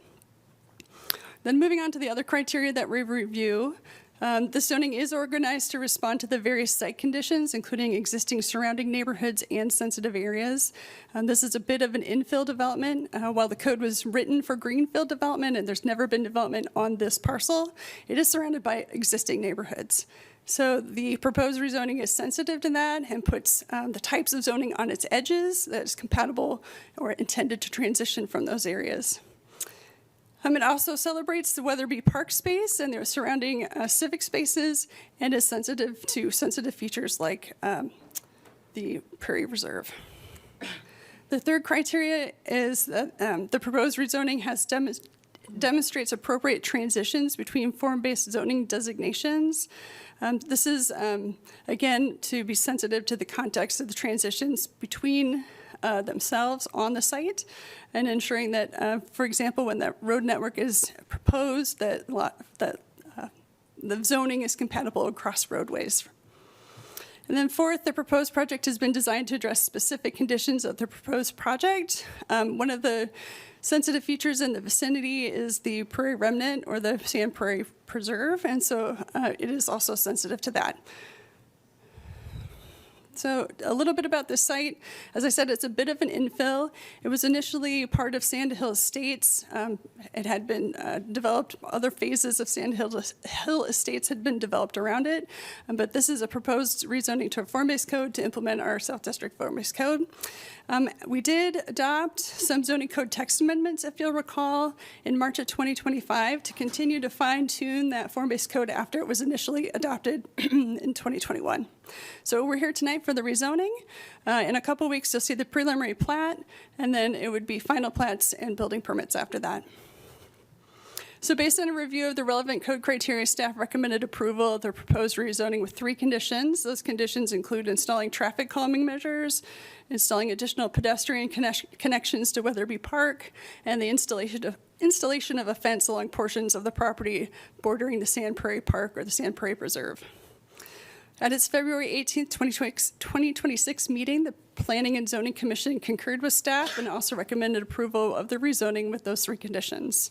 The applicant did host a good neighbor meeting, and I'm happy to answer questions, or the applicant is here tonight.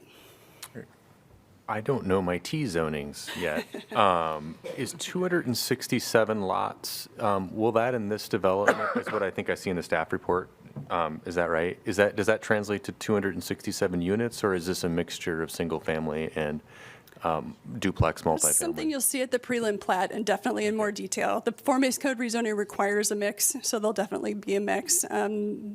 You'll see those units laid out appropriately in the zoning districts at the time of that prelim plat in a couple weeks. Okay, so for this purpose, I'm just kind of curious the range of units that could possibly be here. What should we be thinking? Yeah, so the applicant can maybe hype themselves up a little bit there when they come to this. Yeah, no, I'm very excited about this, so they've definitely had to to tweak their housing product to fit with our form-based code, and it's been an iterative process where we've addressed our codes, they've addressed their design, and we've kind of tried to figure out how we could get the most out of everything. Okay.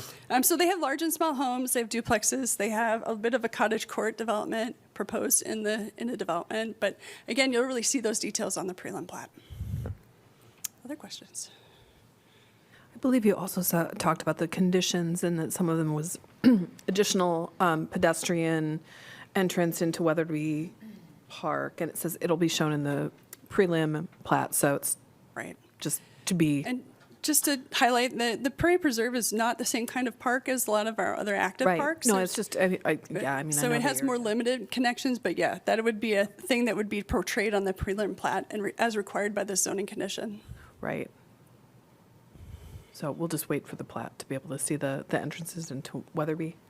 In the staff report, Danielle, there's a reference to Outlot F and the environmentally sensitive areas that have some buffers in there. Is that also is something that you've seen and are taking into consideration and will be on the preliminary plat? Absolutely. Okay. The platting is where we actually make sure we have all the easements in place. There'll be a dedication of some additional land to be part of the preserve. And so those details will be definitely laid out clearly. Okay, thank you. All right, thank you. Anyone from the public like to address this topic? If so, please come forth.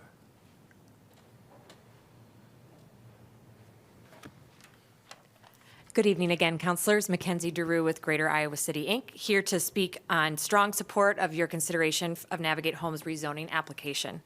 This proposal aligns squarely with our goals and strategies to increase housing supply, support thoughtful density, and make it easier to deliver the kinds of housing our community needs.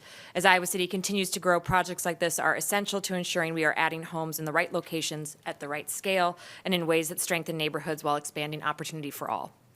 Navigate Homes should be commended for leaning into the city's form-based code and demonstrating how it can be used as intended to encourage predictable, high-quality development that fits its context and contributes to walkable, livable places.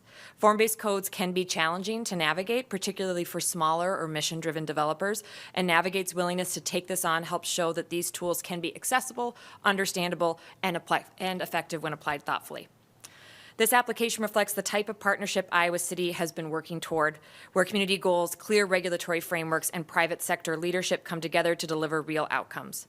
Increasing housing supply and supporting additional density in appropriate areas is not just a policy objective, it is a practical necessity for affordability, workforce attraction, and long-term economic vitality. I encourage the council to view this rezoning request as an example of the kind of forward-looking, solutions-oriented development that advances adopted plans and community priorities. Thank you to Navigate Homes for their leadership and commitment on this new form-based code, and thank you all for your careful consideration of this particular application. Great. Anyone else like to address this topic?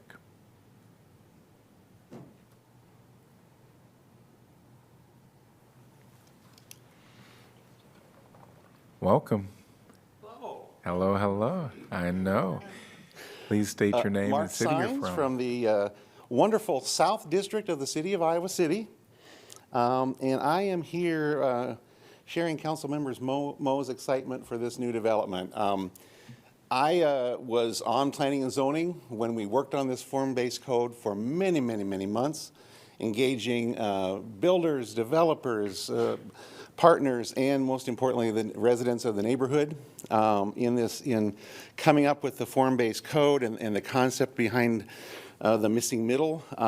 And I am thrilled to see what Navigate is bringing forward for this project. I have seen early iterations of the preliminary plat. We've got single-family homes, we've got duplexes, we've got townhomes, we've got cottage courts.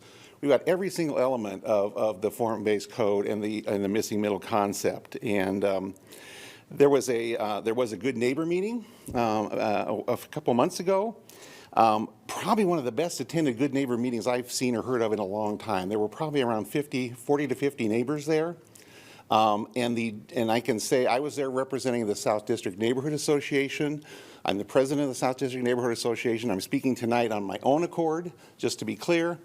But I was there at that meeting, and the general consensus and of the neighbors that were there, and the satisfactory answers that they got from the developer on what their plans were and what the intent was, I was quite impressed that we didn't walk away with a lot more complaints than is what usually happens at good neighbor meetings.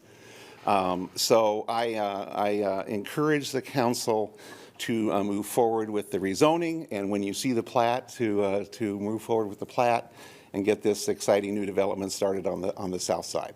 Thank you so much. Thank you. Anyone else like to address this topic? And you're a part of the development team? Okay, so certainly I would have invited you up earlier had I thought you wanted to share, but we will not have the timer go for the development team. I do not have a lot to say, but I will address Councilman Mo's discussion or question. My name is Gina Landau from Navigate Homes. So I didn't have the information as far as the breakdown, so John with MMS, who is here for any technical questions that I may not be able to answer, we went ahead and added them up. So it sounds heavy on single family, but there's 187 single family units, but those are the more traditional homes, and they're called a townhouse house scale, so very like narrow. Single family units. So that 187 is a variety of sizes of single family.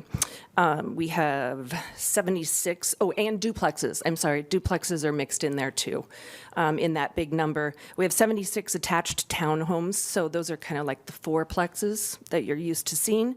And then we have 24 cottage court units, which are a brand new, I haven't seen it in this area. I saw it in Florida when I was on vacation. It's quite unique. So you'll see that with the preliminary plat, so just wanted to touch on that a little bit. As well as Laura's question about Outlot F, there is a little prairie remnant that will be dedicated to the city, so the Prairie Preserve Park will be expanding in size for the city. As well as, and Mark Sines talked about the Good Neighbor meeting, it was more of a question and answer session, I would have to say.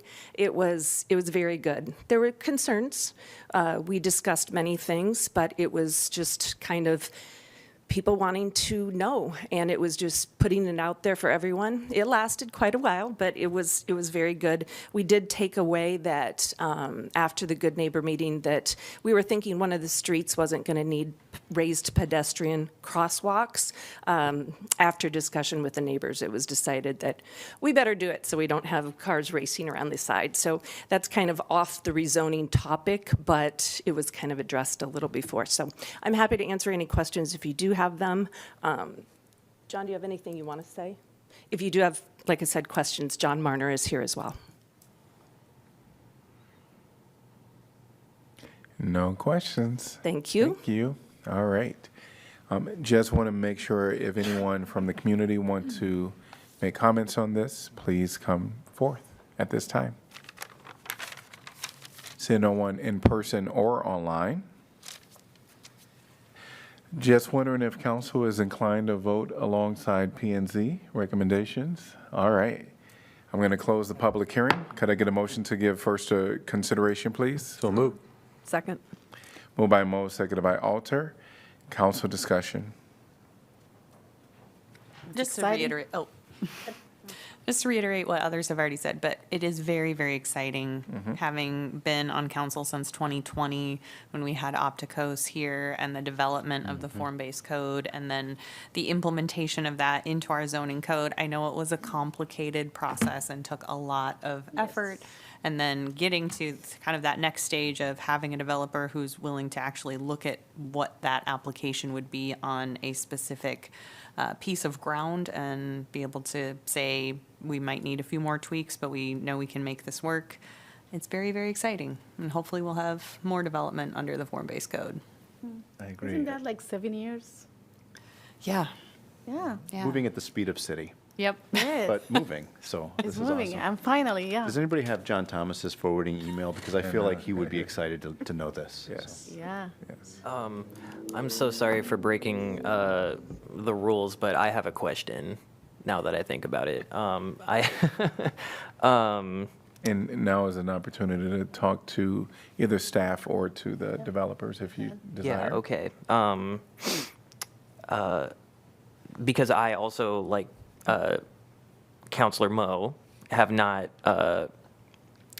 I'm still getting acquainted with the T zoning, with all the Ts and everything. Yeah, I'm just, when it comes to, I know that it's, hold on. Okay, I'm saying the right thing now. I'm curious about like the amount of density that's possible under this zoning versus what potentially is proposed, just for curiosity's sake. And I'm also curious about, is it strictly just residential? Yeah. So form-based codes don't care about density because the density could end up being immense. The Okay. density is usually off the charts from a conventional zoning perspective. So if we're trying to convert to conventional densities, everybody's going to struggle at that because there's really no way to do that. We're just looking at the T zone itself. So we could probably, when we get to prelim plat, tell you how that ended up panning out in this particular development. But because transects are based more on the form of the building, and you can have a lot more density in even a smaller building than you would normally get in a regular conventional zoning schema, I don't know that I can answer that for you. Okay. In general, transects are laid out from rural to urban. So as you go up in the number of a T1, 2, 3, 4, 5, 6, you're going to be moving from the wilderness into a rural development, into a suburban and more urban till you're eventually in the urban core. So we don't plan, the plan for the South District did not include any of the T districts that would be in that upper, higher, more intense, taller, block scale, high-rise kind of forms. They're all in the 2s and 3 zones, which are meant to be kind of suburban to trending towards more urban. So it's a mix of a lot of housing styles that are really house scale and not block scale. So missing middle, meaning anything that you're missing when you have a conventional subdivision of just houses and a conventional subdivision of just apartments is going to be those things in the middle that the market may not normally deliver to you. Fourplexes, townhomes, cottage courts, maybe small scale apartments. So it is largely residential, this development. There are some open districts, so that T4 open area is an area where you could have some small commercial. If somebody wanted to convert a house to a studio or a house to an ice cream shop or something like that, the scale of that is still going to feel like a house in a neighborhood, though, whether it looks like that exactly or not. Nice. Cool. Thank you very much. Cool. And I appreciate the clarification about the single-family homes, and I think talking with you about it, the single-family home, but denser than we'd normally think about. Yeah. So I think that's an important distinction. Yeah, very cool. I'm just glad more people would be able to go to Weatherby Park, you know, like all these people doing, that's, I think, my favorite park in the city. So, yeah. Right. Any other comments? Roll call, please. Moe? Yes. Sala? Yes. Teague? Yes. Wyline? Yes. Alter? Yes. Burgess? Yes. Harmson? Yes.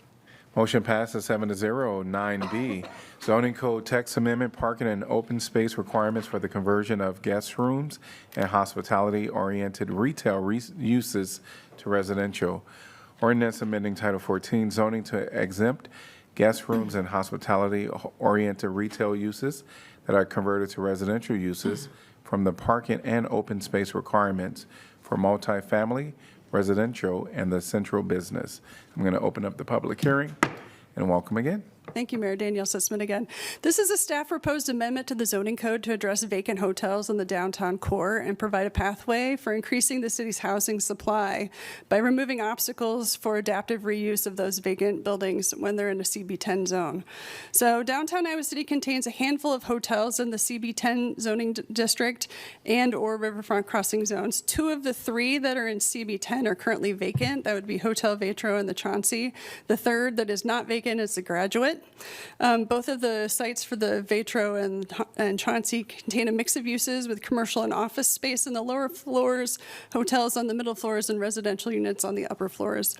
Hotels in the CB10 zone are generally located in downtown and are definitely in walkable areas with access to jobs, transit, and services, and of course the university. Residents of these locations are less likely to rely on personal vehicles for their daily lives. And Iowa City continues to experience a high demand for housing. The potential to convert vacant hotel sites to multifamily is a key solution to our housing shortage, or at least another way to address our housing shortage. Vacant hotel sites that are converted to multifamily residential is one avenue for increasing our housing supply. However, parking and open space requirements for multifamily residential can act as a barrier, so this is intended to remove any potential barriers. The zoning code requires additional parking and open spaces beyond what is currently provided at those sites. So we did conduct an analysis both for the parking changes that are being proposed and the open space, taking a look at what is currently, how those two sites were currently developed, what the use of the parking for folks that were using those as hotels, and try to evaluate what this change might affect. With any good zoning code, there's always a lot of analysis before a proposal is made. So we looked at the existing conditions. Both of these sites were developed with parking facilities. They both were intended to obviously house people in their cars overnight. During operation, both sites had access to on and off-site parking, and if converted to residential use, the zoning code requires additional parking, so there's your barrier. How much of an impact? We think this would be a fairly minimal impact, whether someone's staying in their apartment overnight or staying in a hotel room. Really, the only difference is the person. There's still someone sleeping there, someone living there. Both of these hotels had rooms that had cooking facilities in them, so there's actually not much to convert, but really the car remains the same. We think these would continue to accommodate 24-hour stays. It would therefore not introduce new or more intensive uses of these spaces. Talking a little bit about public garage access. Residential access to city-owned facilities is part of both of these developments. It's not to say that we would be providing that parking in lieu of the required parking, but there could obviously be permit parking arrangements made, or there's opportunity for that. So again, that really pointed us to the fact that this would be a limited impact. So as I've said, we don't really anticipate a measurable increase in demand on the existing parking facilities by implementing this change. It's very targeted for a very specific circumstance. When we looked at the open space analysis, all of these hotels were developed in the core of the downtown where opportunities for use of open space, public open space, are very nearby. And we don't really think that would be a negative impact to go from folks who are already staying in hotels, being out and about on the ped ball, to being residents of the downtown doing the same. So these changes are actually very simple code changes, tweaking one standard in the open space requirement to remove the regulatory barrier to adaptive reuse, and changing one standard, or in a footnote, honestly, in a table, to change the parking standard to allow that conversion. So this removes specific barriers to prevent adaptive reuse, exempts just 3 properties, and is very narrowly tailored for a specific circumstance. As with all zoning code amendments, we looked at approval criteria for consistency of their comprehensive plan, and the comprehensive plan clearly supports infill development to provide a variety of housing options and encourage projects that attract long-term residents to the downtown. So as far as where this falls, this would be a zoning code amendment, and then eventually, if there are new buyers or redevelopment of those sites, we would be looking at just staff reviews for building permits. So based on a review of the relevant code criteria, staff recommended approval of the proposed rezoning code text amendment, and at its February 18th meeting, the Planning and Zoning Commission recommended approval of this as well. Adoption of the text amendment would exempt guest rooms and hospitality-oriented retail uses, hotels, that are converted to multifamily residential, just in the CB10 district, from those 2 standards for parking and open space. Happy to answer questions. Danielle, you just said it out loud, but just to be clear, because the text amendment for the exemption for open space is also only CB10? Correct. Okay, thank you. Yeah. And we also just aware about 3 of them right now. Correct. There's only 3 hotels in the CB10 zone in the first place, and it would apply to the 2 that are currently vacant. If the third one were ever to want to convert as well, it could. And have we decided this because they approach us? They want to do it, or? We're aware they're vacant. I mean, I think we're all aware they're vacant and that they're probably not going to be hotel uses. And so we're looking for an adaptive reuse of those to facilitate that as quickly as we can. Like, you just doing it to give them option, but not necessarily they reach out to us and they say, oh, we're going to change that to residential. Correct. But still, maybe somebody else can come and buy it and make it a hotel too, right? Sure, it could be. It could still continue to be a hotel. Yep. All right. All right, thank you. Anyone from the public like to address this topic, please come forth. Say no one in person or online.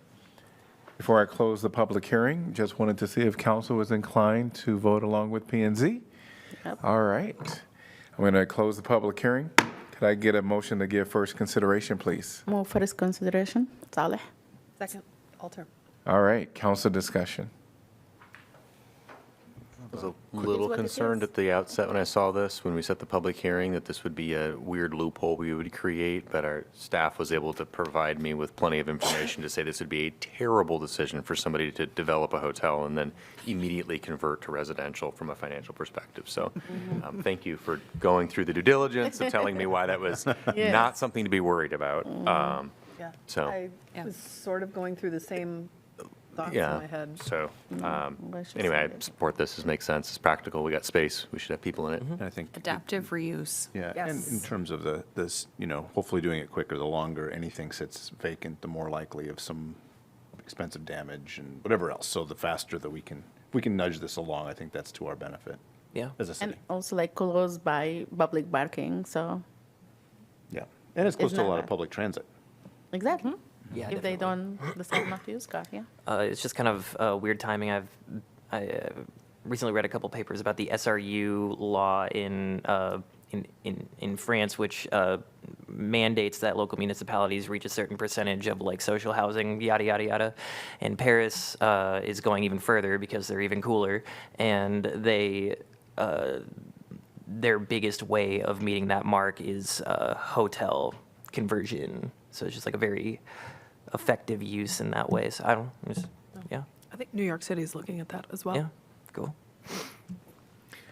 Roll call, please. Sala, Yes. Teague, Yes. Wyline, Yes. Alter, Yes. Burgess, Yes. Harmson, Yes. Mo. Yes. Motion passes 7-0. 9C, zoning code amendment, floodplain management standards.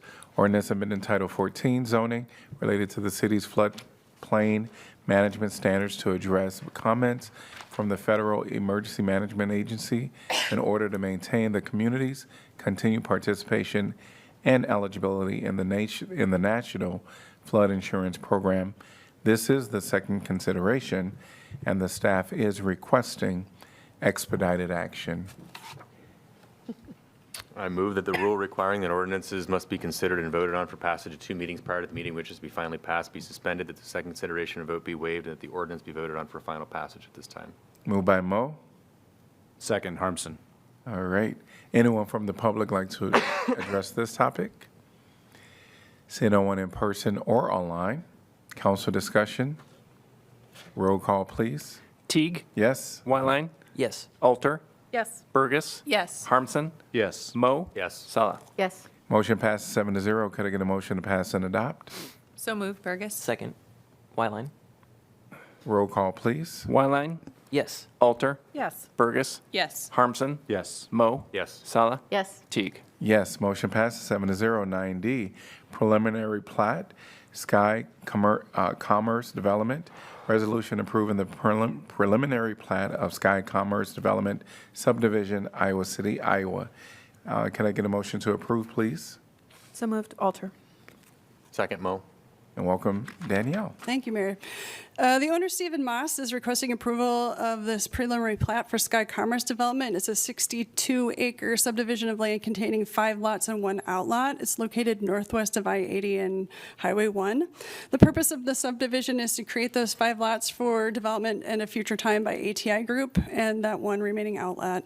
The subject property has been used primarily for agricultural agricultural purposes from the 30s to 2014, and the land has remained undeveloped and vacant since then, or over that time. This is the prelim plat itself. North is to the left, so we're rotated a little bit from what you would normally think about, but I-80 is running on the right-hand side of that slide. So you can see those 3 or 4 larger sites and then one smaller one, and the road network that would be laid out inside.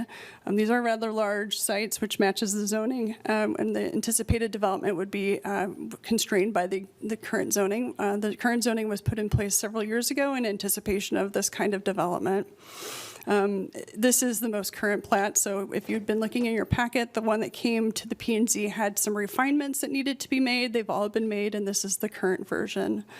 When we review a subdivision, we look at the preliminary plat criteria as well as a comprehensive plan. The proposed plat is consistent with the policy direction of the comprehensive plan, and we have reviewed it, and it is complies with the city's subdivision ordinances and meets the required subdivision standards in its design and through its subdividers agreement. The streets and circulation and blocks and block lengths were scrutinized, as well as obviously infrastructure provision.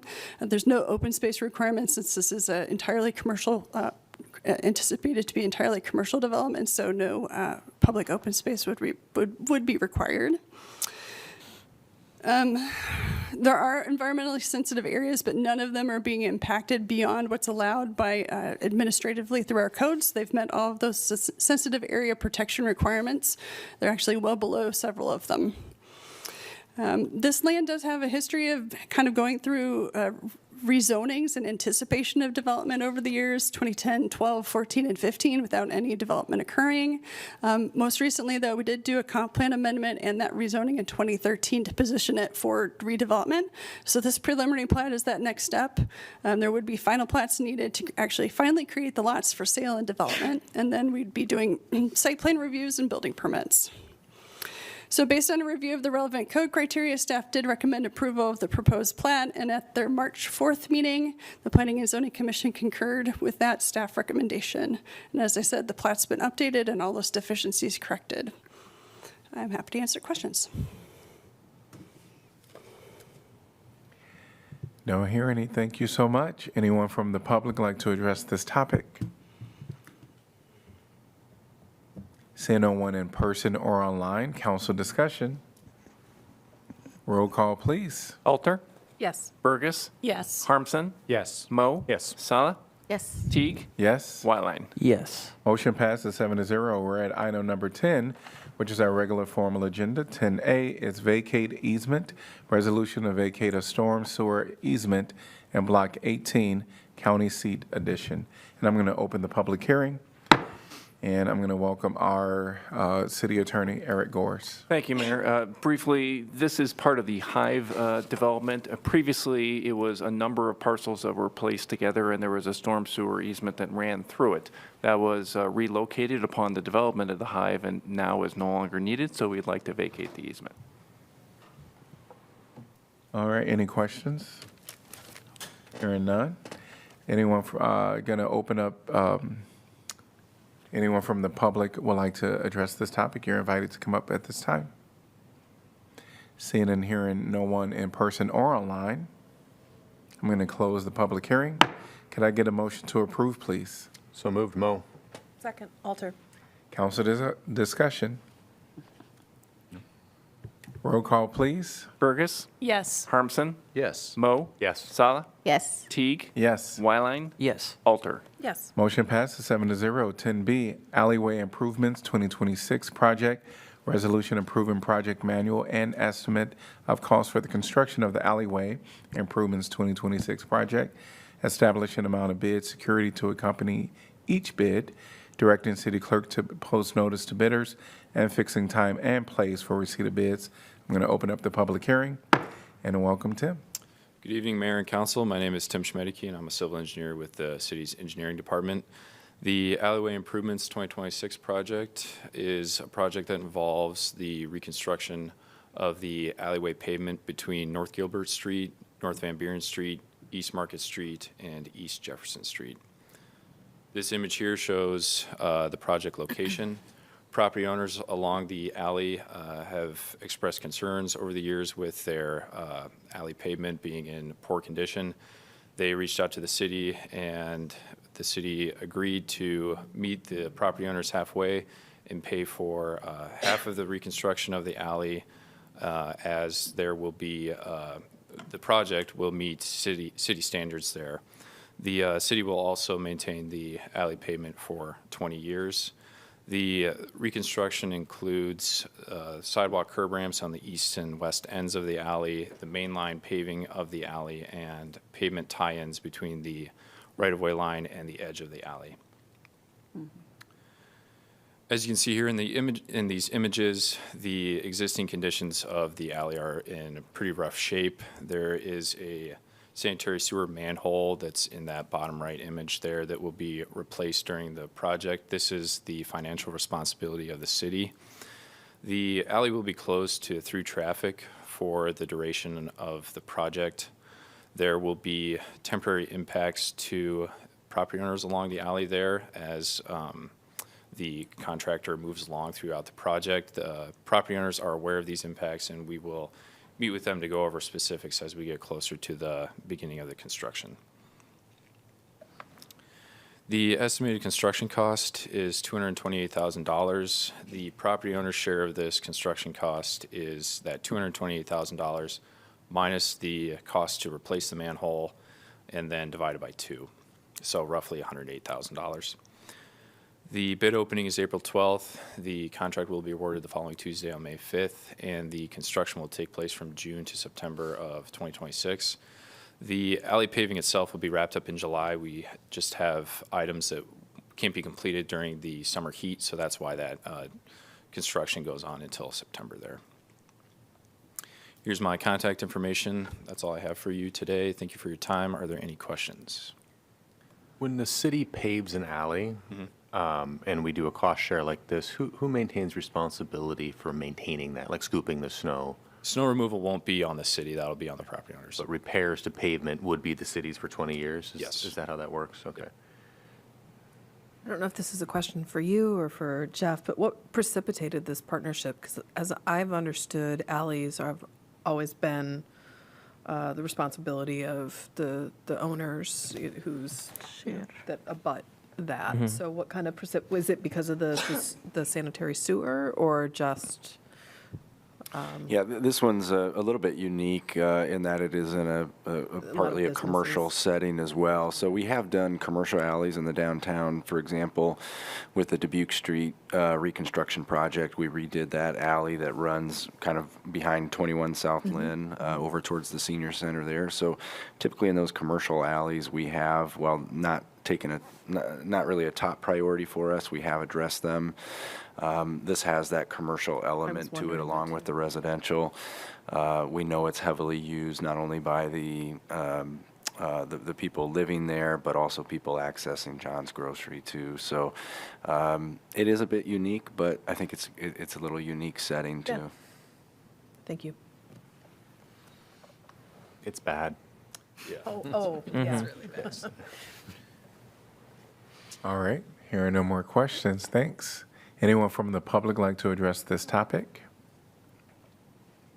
Seeing no one in person or online, I'm going to close the public hearing. Can I get a motion to approve, please? So move, Sally. Second, Mo. All right, council discussion. No, it's bad. Yeah, it's bad.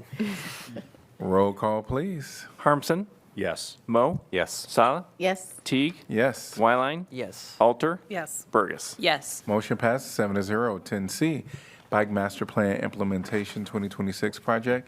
Resolution approving project manual and estimate of cost for the construction of the Bicycle Master Plan Implementation 2026 Project. Establishing amount of bid, security to accompany each bid, directing city clerk to post notice to bidders, and fixing time and place for the receipt of bids. I'm going to open up the public hearing, and welcome. Hi, I'm Vivian Olson. I'm a civil engineer up in the engineering division. I'm taking on this project. So just a brief overview of what I'll be going over. So this is part of the annual Bike Master Plan Implementation Project Fund.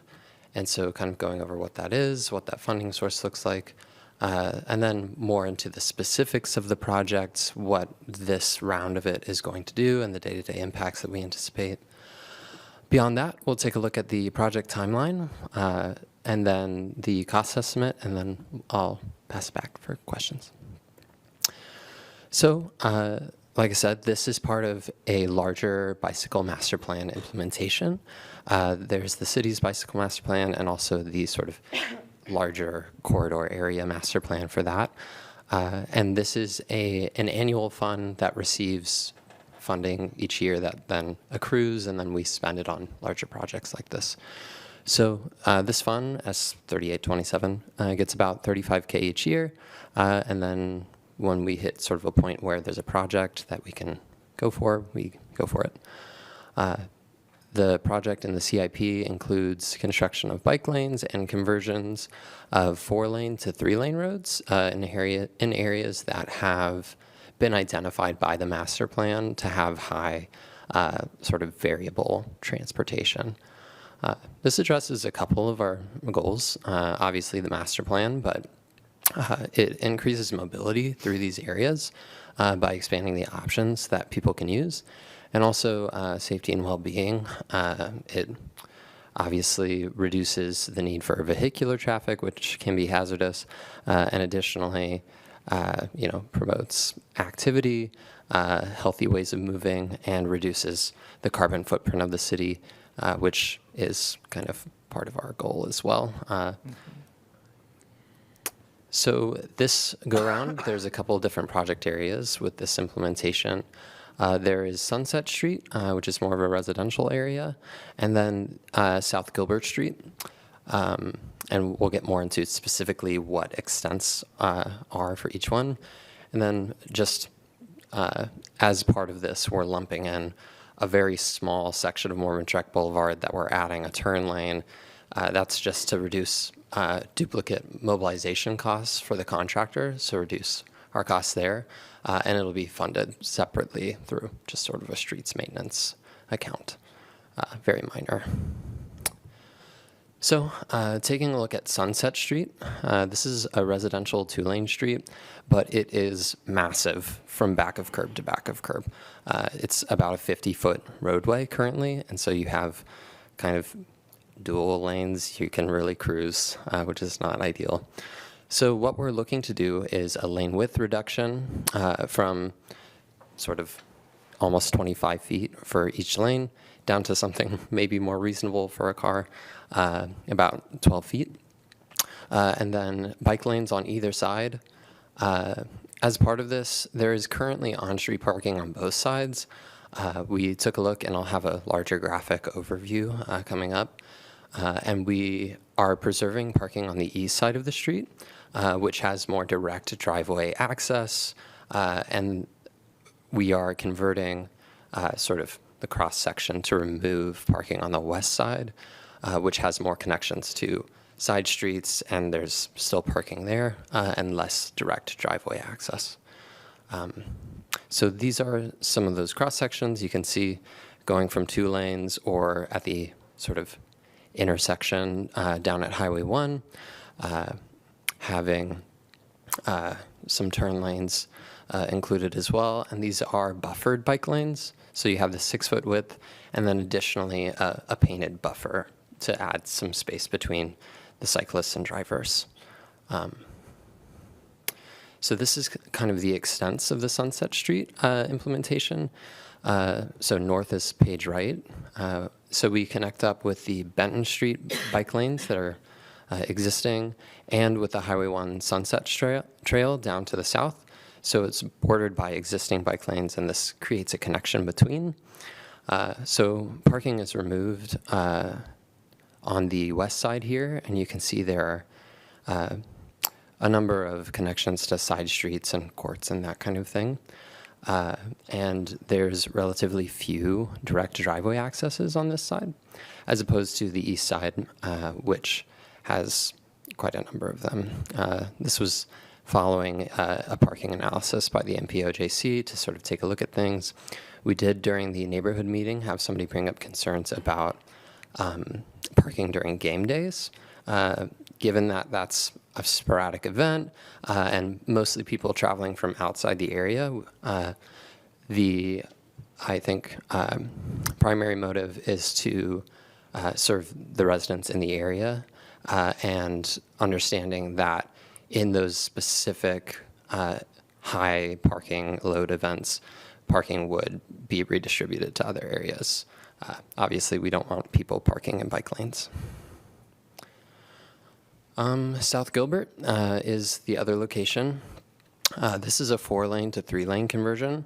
Along most of South Gilbert, there is sort of an exception that I'll talk about.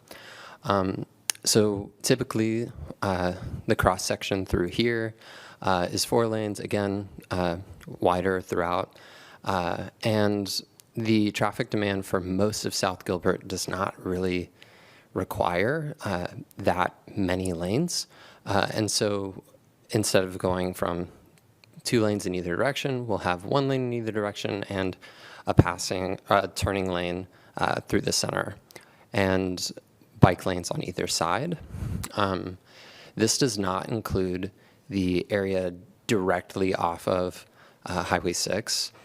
There's a lot more traffic through there, and to maintain the necessary queuing for that light, we pick up this at Stevens Drive. So everything is staying the same from Stevens Drive to the north, and we're converting down to the south.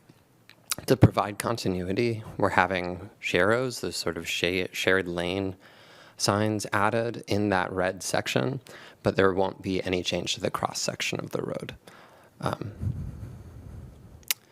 And just for transparency, the small Mormon truck change is removing the sort of blocked buffer area here and just inputting a left turn lane. Very small change relative to the linear footage of the other 2 sites. So this is sort of the timeline that we've been following. Set public hearing last month. And then we had 2 informational meetings, one in person after reaching out to neighborhood associations and sending letters to impacted residents, and then 1 virtual a couple of days after, which was recorded and then posted to the project page. We only had 1 person attend the virtual meeting, but I think we had 60 or so people view the video. So some decent pickup there. Now we're here at the public hearing, looking to bid this directly following and award in May. And construction would pick up from May to late summer, sort of trying to avoid the start of the school year. So trying to wrap that up prior to that. The probable construction cost is about $130K. Most of that is Gilbert Street, which has just a lot more linear footage that is being converted. Sunset Street at about 1/3 of that at $33K, and the small changes on Mormon Truck at $5,000. That's about all. If you have any questions, I'm happy to answer those here. I did not include my contact information, but I can get that to you. And I included a couple links to the master plans as well. Thanks. Vivian, can you, where South Gilbert and Highway 6 connect that intersection, what does that going to look like? Is it just bike lane start right there? I know it's a very strange intersection with a lot of volume. And it's very odd. So essentially, as you're moving south from the intersection, from 2 lanes, the left lane on that southbound is going to, at Stevens Drive, turn into a left turn lane. So a dedicated left turn lane there, which then will peel off, and the right lane will continue into the single lane. And then there is a tapered section moving north, going from the single lane. It expands out into the multiple existing lanes. Okay. So after that brief transition period, it goes back to what we have there currently. Oh, okay. Okay. Are there plans to close Gilbert as this is being done, or is it going to be sort of planned so that it'll be part closed, one side will be closed, but traffic will still be able to go through, or? We included in the specifications that peak hours should be avoided, and we're trying to not have that sort of total road closure, obviously. It would be temporary partial closures is the idea, and we'll have a pre-construction meeting with any contractor establishing a clear schedule before we get going. Thanks.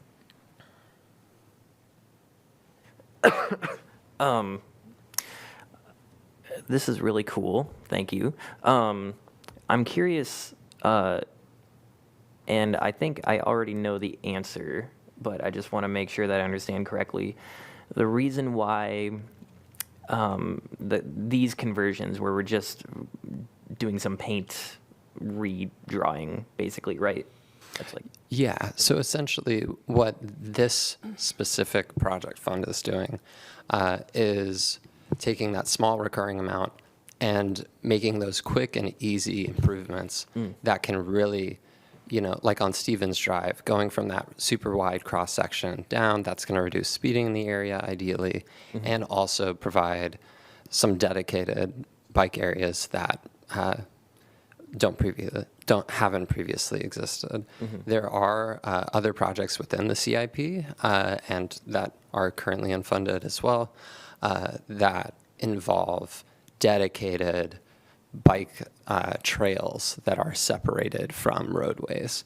I know that in the public comment that came up, and I believe in that corridor along Highway 6 there are several bike trails that are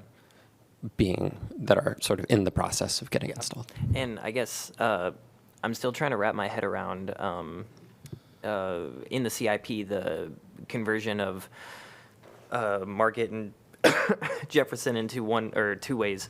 It's like this just came out like priced lower than I expected it, because I'm still trying to wrap my head around like when conversions like this happen, why that costs like $1 million trillion and this costs $130K, Definitely. And I'm imagining signage and lights is the majority of that cost. Yeah, right? I'm not involved with those other projects, but I do believe the signalization at those intersections is really a significant cost difference. Okay.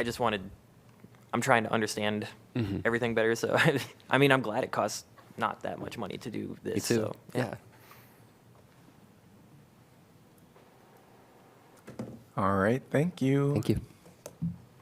Anyone from the public like to address this topic? See no one in person or online. I'm going to close the public hearing. Can I get a motion to approve, please? So move, Burgess. Second, Whiteline. Council discussion. Great. Roll call, please. Mo? Yes. Sala? Yes. Teague? Yes. Wyline? Yes. Halter? Yes. Burgess? Yes. Harmson? Yes. Motion passes 7-0. 10D, Equalization Basin Surface Seating 2026 Ceiling 2026 Project. Resolution approving project manual and estimate of cost for the construction of the Equalization Basin Surface Ceiling 2026 project. Establishing amount of bid, security to accompany each bid, directing city clerk to post notice to bidders, and fixing time and place for receipt of bids. I'm going to open up the public hearing and welcome again. The Equalization Basin Surface Ceiling 2026 project is a capital improvements project to address the excessive cracking of the asphalt pavement of the equalization basin at the city's wastewater treatment plant. This is an image of the location of the project here. The equalization basin is located in the northeast side of the city's wastewater treatment plant that's a few miles south of the city here. The equalization basin is an overflow area for when there's an excessive amount of flow coming into the wastewater treatment plant. This is usually during an intense rainfall event. 16 years ago, the basin was expanded to what we see today here shown in this image. You can see that there's a significant amount of vegetation growing in the basin. This is due to the cracking of the asphalt surface. That opening lets nutrients seep in, and then seeds get in, and then vegetation sprouts out. To avoid a regulatory response for that vegetation growth and the excessive cracking, we had a project this past fall that removed that vegetation and then sealed any cracks that did have vegetation coming out of them or had the potential to have vegetation grow. This project here this spring will seal the entire surface, the basin slopes there, the basin floor of the asphalt pavement, to prevent further cracking from being created and extend the life of the asphalt pavement. This is this is a routine rehabilitation for asphalt pavement to extend the life of it. The estimated construction cost for this project is $168,000. The bid opening is on April 28th, and the contract will be awarded on May 5th. This construction will take place from May to June of this year. Here's my contact information. Thank you all for your time. Are there any questions? I'm just curious if the equalization basin has ever been used. Have we ever actually like exceeded the flow and it's gone in there? From my understanding, yes. And then it also fills up with rain as well when that rainfall event happens. So it has been full before. Yeah. Thanks. So we have not combined storm and sanitary, but if I heard you correctly, you said in a high rain event, it would fill with water. Well, through infiltration through the sanitary sewer system and coming through manholes there, there's still that level that there's still storm water that enters the sanitary system. Okay. Yep. Thank you. Thank you. Anyone from the public would like to address this topic? Seeing no one in public or online, I'm going to close the public hearing. Could I get a motion to approve, please? So moved, Wyline. Second, Mo. Council discussion. I just want to hear someone say equalization basin one more time. It's just nice. You know? Like, you're so funny. All right. Hearing no other comments, roll call, please. Sala? Yes. Teague? Yes. Wyline? Yes. Alter? Yes. Burgess? Yes. Harmson? Yes. Mo? Yes. Motion passes 7-0. Item 10E, Washington Street from Madison Street to Capitol Street to Juniper Drive, from Alpine Drive to Alpine Court, reconstruction project. Resolution approving project manual and estimate of cost for the construction of the Washington Street from Madison Street to Capitol Street and Juniper Drive, from Alpine Drive to Alpine Court, reconstruction project. Establishing amount of bid security to accompany each bid, directing city clerk to post notice to bidders, and fixing time and place for receipt of bids. I'm going to open up the public hearing, and welcome. Good evening, Mayor and Council. I'm Justin Harlan. I'm a senior engineer here with Iowa City. For sake of spinning that long title out, we'll just call this the Washington Street and Juniper Drive Reconstruction Project. Great. This is part of our annual pavement rehabilitation project, same capital improvement program, CIP. So overall project location, this might get a little confusing because we're in two different locations. We have phases and we have stages. So phase 1 is Washington Street. Phase 2 will be Juniper Drive. And the limits to those are Washington Street from Madison Street up to Capitol Street, so kind of in the downtown area by the Pentecrest, and then Juniper Drive from Alpine Court to Alpine Drive. That's kind of out in the Lucas Elementary area. So a little bit of the background on these. Washington is a collector. It was identified by our pavement study that's recently been updated as a rapidly deteriorating condition.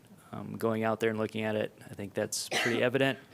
You can see some joint deterioration, panel cracking, and then you can also see a multitude of asphalt patches that we had to do multiple times. Juniper Drive is a local and residential street. It was identified as being in poor condition. From the picture out there on the right is Juniper, the picture on the left is Washington Street. You see various cracking, joint deterioration, overall not in very good condition.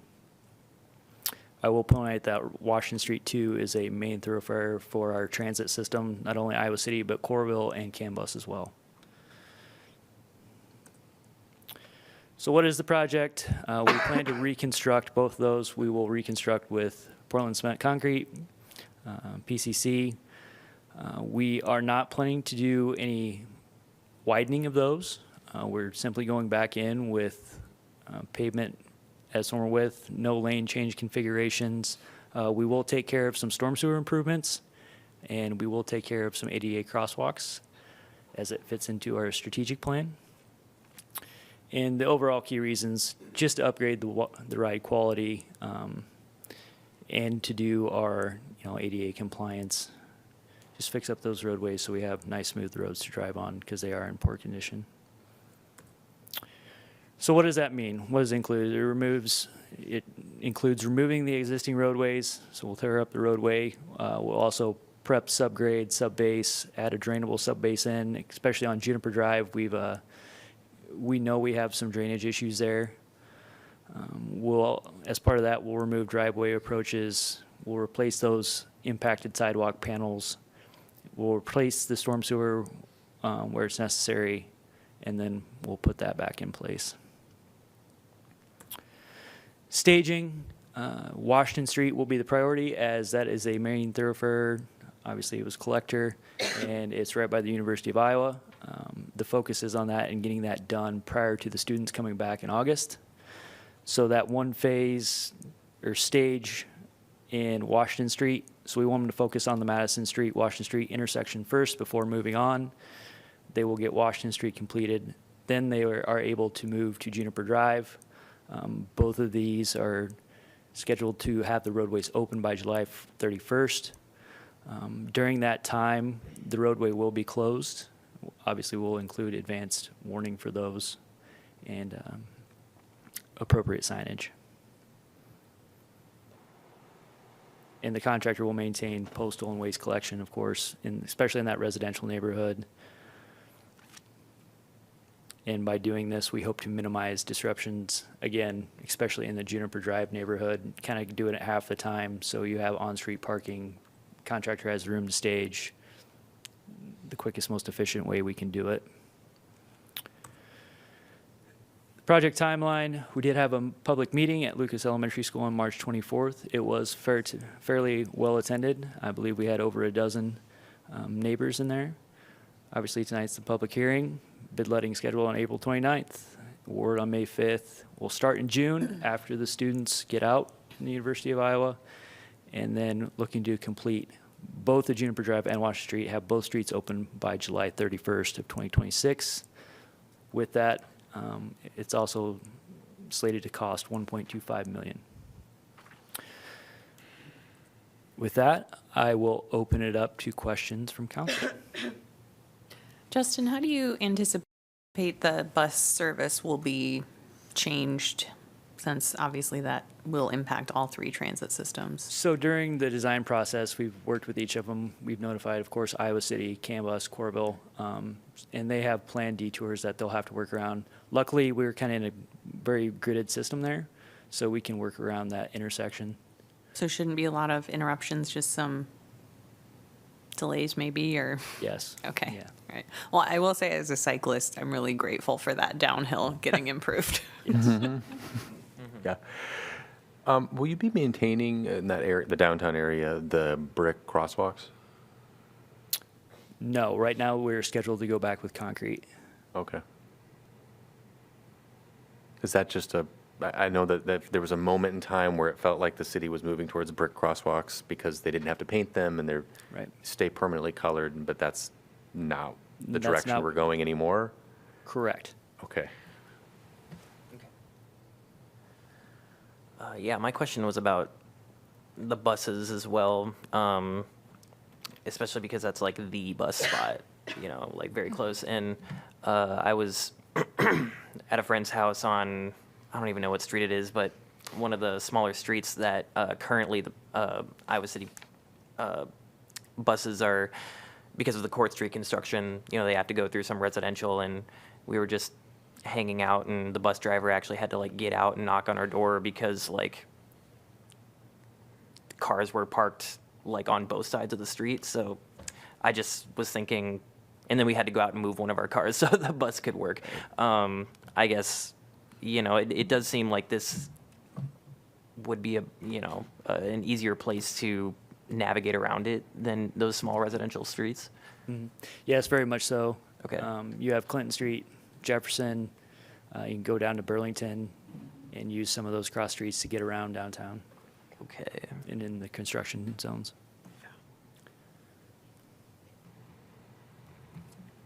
All right, thank you. Thank you. Anyone from the public like to address this topic? Seeing no one in person or online, I'm going to close the public hearing. Could I get a motion to approve, please? So moved, Mo. Second, Saleh. Council discussion. Roll call, please. Teague, Yes. Wyline, Yes. Alter, Yes. Burgess, Yes. Harmson, Yes. Mo, Yes. Sala. Yes. Motion passes 7-0. Did you just vote for her? So funny. All right, 10F. Fireworks Ordinance Amendment. Ordinance amending Title 8, Police Regulations, Chapter 5, Miscellaneous Offenses, Section 12, Fireworks, to amend the dates and hours during which the discharge of fireworks remain legal in compliance with the newly amended state law, and to prohibit the use of fireworks on city property. This is the second consideration, and staff is requesting expedited action on this second consideration. I move that the rule requiring that ordinances must be considered and voted on for passage at 2 council meetings prior to the meeting in which is to be finally passed be suspended, and that the second consideration or vote be waived, and that the ordinance be voted on for final passage at this time. Moved by Mo. Second, Burgess. All right, anyone from the public like to address this topic, please come forth now. Seeing no one in person or online, council discussion. Roll call, please. Wyline, Yes. Alter, Yes. Burgess. Yes. Harmson, Yes. Mo, Yes. Sala, Yes. Teague. Yes, motion passes 7-0. Could I get a motion to pass and adopt? Move by adopt. Second, Alter. Moved by Salah, seconded by Alter. All in favor say aye. Well, no, we have to vote on that one. Roll call, please. Alter, Yes. Burgess. Yes. Harmson, Yes. Mo, Yes. Sala, Yes. Teague, Yes. Wyline. Yes. Motion passes 7-0. 10G, TIF District, North Dodge and Scott. Ordinance providing that general property tax is levied and collected each year on all property located within the North Dodge and Scott urban renewal area in the city of Iowa City, County of Johnson, state of Iowa, by and for the benefit of the state of Iowa, city of Iowa City, County of Johnson, Iowa City Community School District, and other taxing districts, be paid to a special fund for payment of principal and interest on loans, monies advanced to, and indebtedness, including bonds issued or to be issued, incurred by the city in connection with the North Dodge and Scott urban renewal area. This is the second consideration, and staff is requesting expedited action on this item. I will again move that the rule requiring that ordinances must be considered and voted on for passage at 2 council meetings prior to the meeting which is finally be passed be suspended, that the second consideration and vote be waived, and that the ordinance be voted on for final passage at this time. Moved by Mo. Second, Burgess. Council, would anyone from the public like to address this topic? Seeing no one in person or online, council discussion. Roll call, please. Burgess. Yes. Harmson, Yes. Mo, Yes. Sala, Yes. Teague, Yes. Wyline, Yes. Alter. Yes. Motion passes 7-0. Can I get a motion to pass and adopt? So moved, Mo. Second, Wyline. All right, roll call, please. Harmson, Yes. Mo, Yes. Sala, Yes. Teague, Yes. Wyline, Yes. Alter, Yes. Burgess. Yes. Motion passes 7-0. 10H TIF District Sycamore. Ordinance providing that general property taxes levied and collected each year on all property located within the Sycamore urban renewal area in city of Iowa City, County of Johnson, state of Iowa, by and for the benefit of the state of Iowa, city of Iowa City, County of Johnson, Iowa City Community School District, and other taxing districts be paid to a special fund for payment of principal and interest on loans, monies advanced to and indebtedness, including bonds issued or to be issued, incurred by the city in connection with the Sycamore urban renewal area This is second consideration, and staff is also requesting expedited action on this item. I move that the rule requiring that ordinances must be considered and voted on for passage at 2 council meetings prior to the meeting in which is to be finally passed be suspended, that the second consideration and vote be waived, and that this ordinance be voted on for final passage at this time. Second. Moved by Mo, seconded by Harmson. Anyone from the public like to address this topic?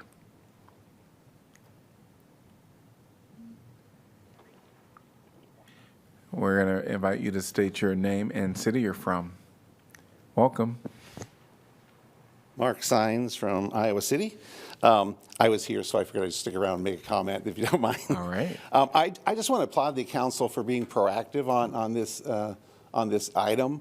I know TIF districts have gotten kind of a bad rap, and I know councils are always, being very cautious on how they utilize this mechanism to help fund improvements. And I think anyone who's been by the Sycamore Mall area recently knows that there's a great need for improvement in that part of town.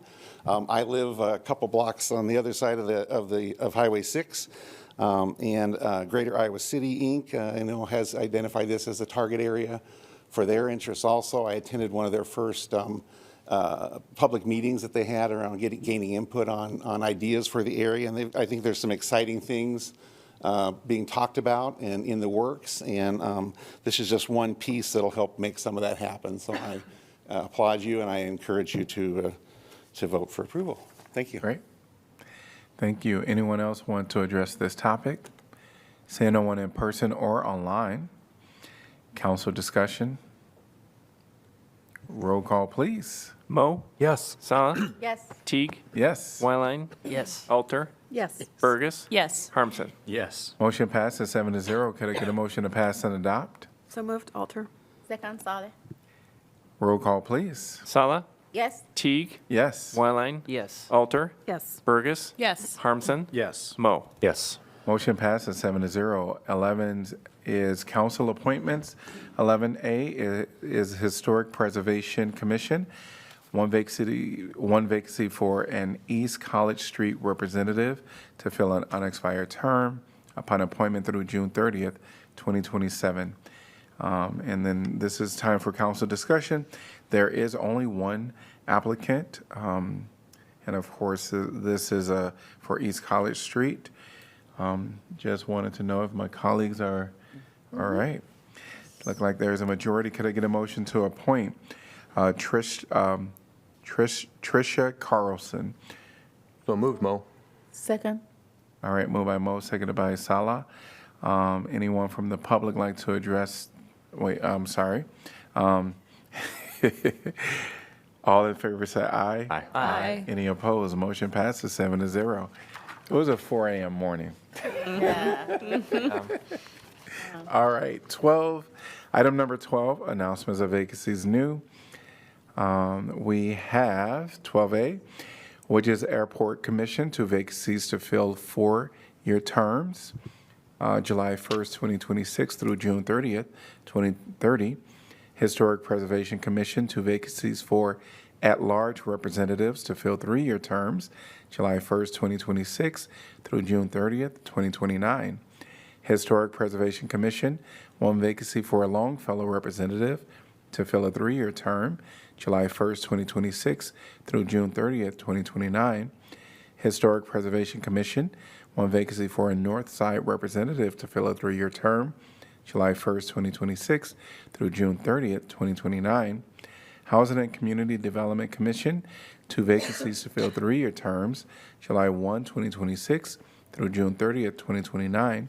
Park and Recreation Commission, 1 vacancy to fill an unexpired term upon appointment through December 31st, 2027.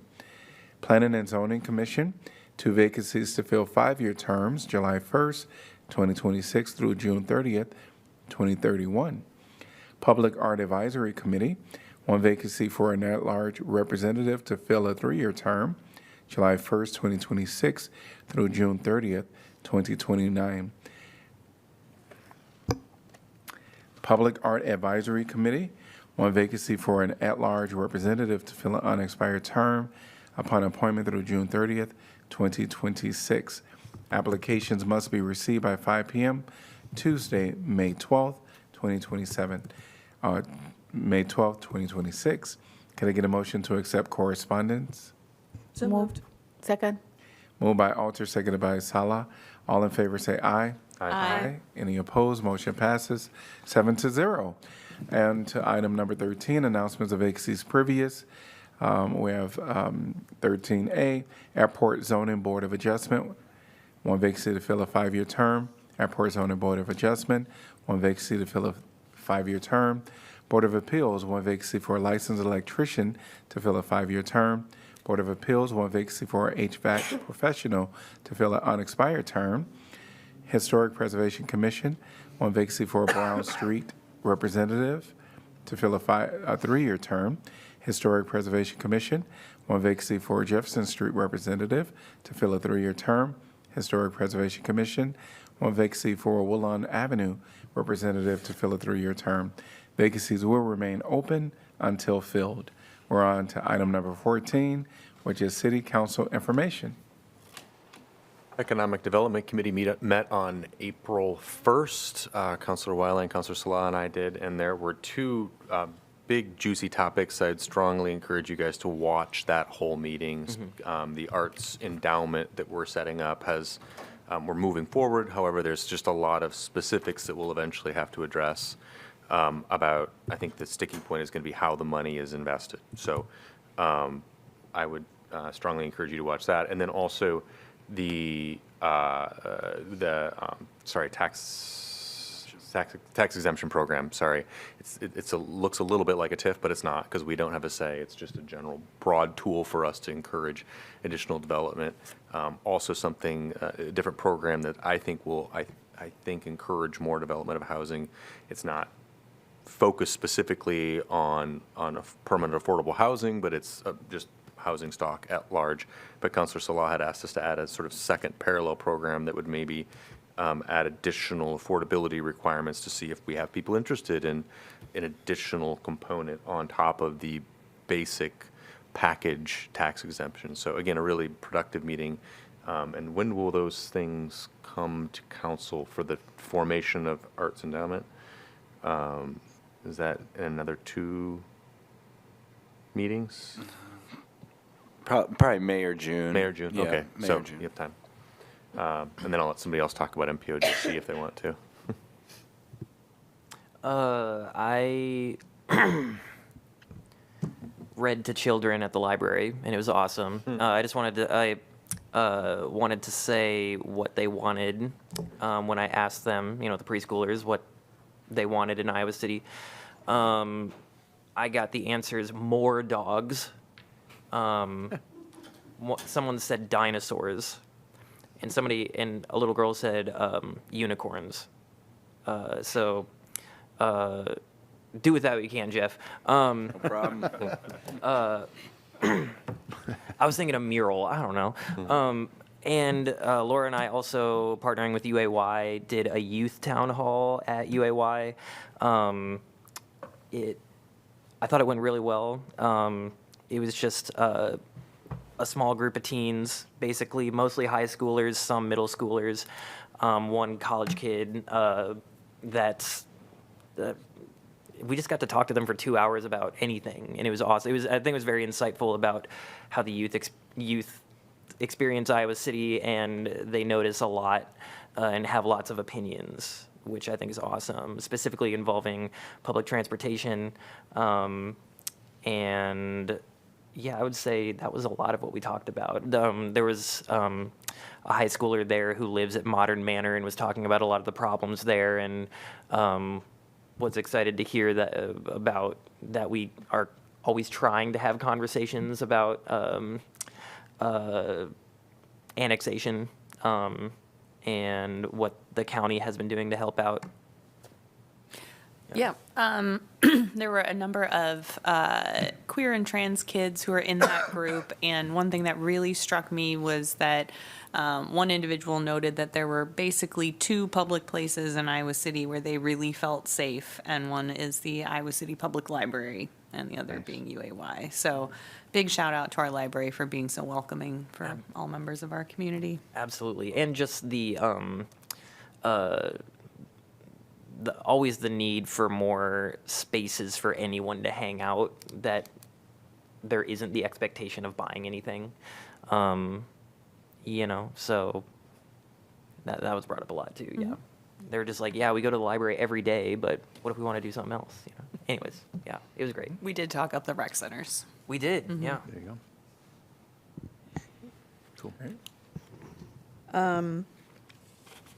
I attended the ECI COG meeting, and Jeff actually mentioned it in his Friday updates, but Ellen Habel, the deputy city manager, was named the next ED, and so I think that's going to be really exciting. And actually, it was wonderful because there was just that meeting, though it usually is long, as Laura can attest, and there's a lot that goes on. This really was just a great moment to pause for all that Karen had done for the group, and so that was really lovely. And then also there was a Peace and Justice Seder that some of us attended, and that was wonderful. It was held at the rec center and had amazing food, and was just a really great way to bring community together. So that was lovely. All right, we're going to move on to item number 15, which is our reports from our staff, city manager's office. Not tonight, thanks. City attorney. On Friday, we were sad to see Sue Dulick go, as I described at our last meeting, but on Monday, yesterday, we were thrilled to welcome back Sarah Greenwood. She had been with our office for about 17 years and then left for a couple years and decided she'd like to come back, and so we were thrilled to have her back. Great. City clerk. No, thanks. All right, we're going to move on to item number 16, which will be a motion to adjourn from our formal meeting, and then we'll reconvene in our work session. Could I get a motion to adjourn?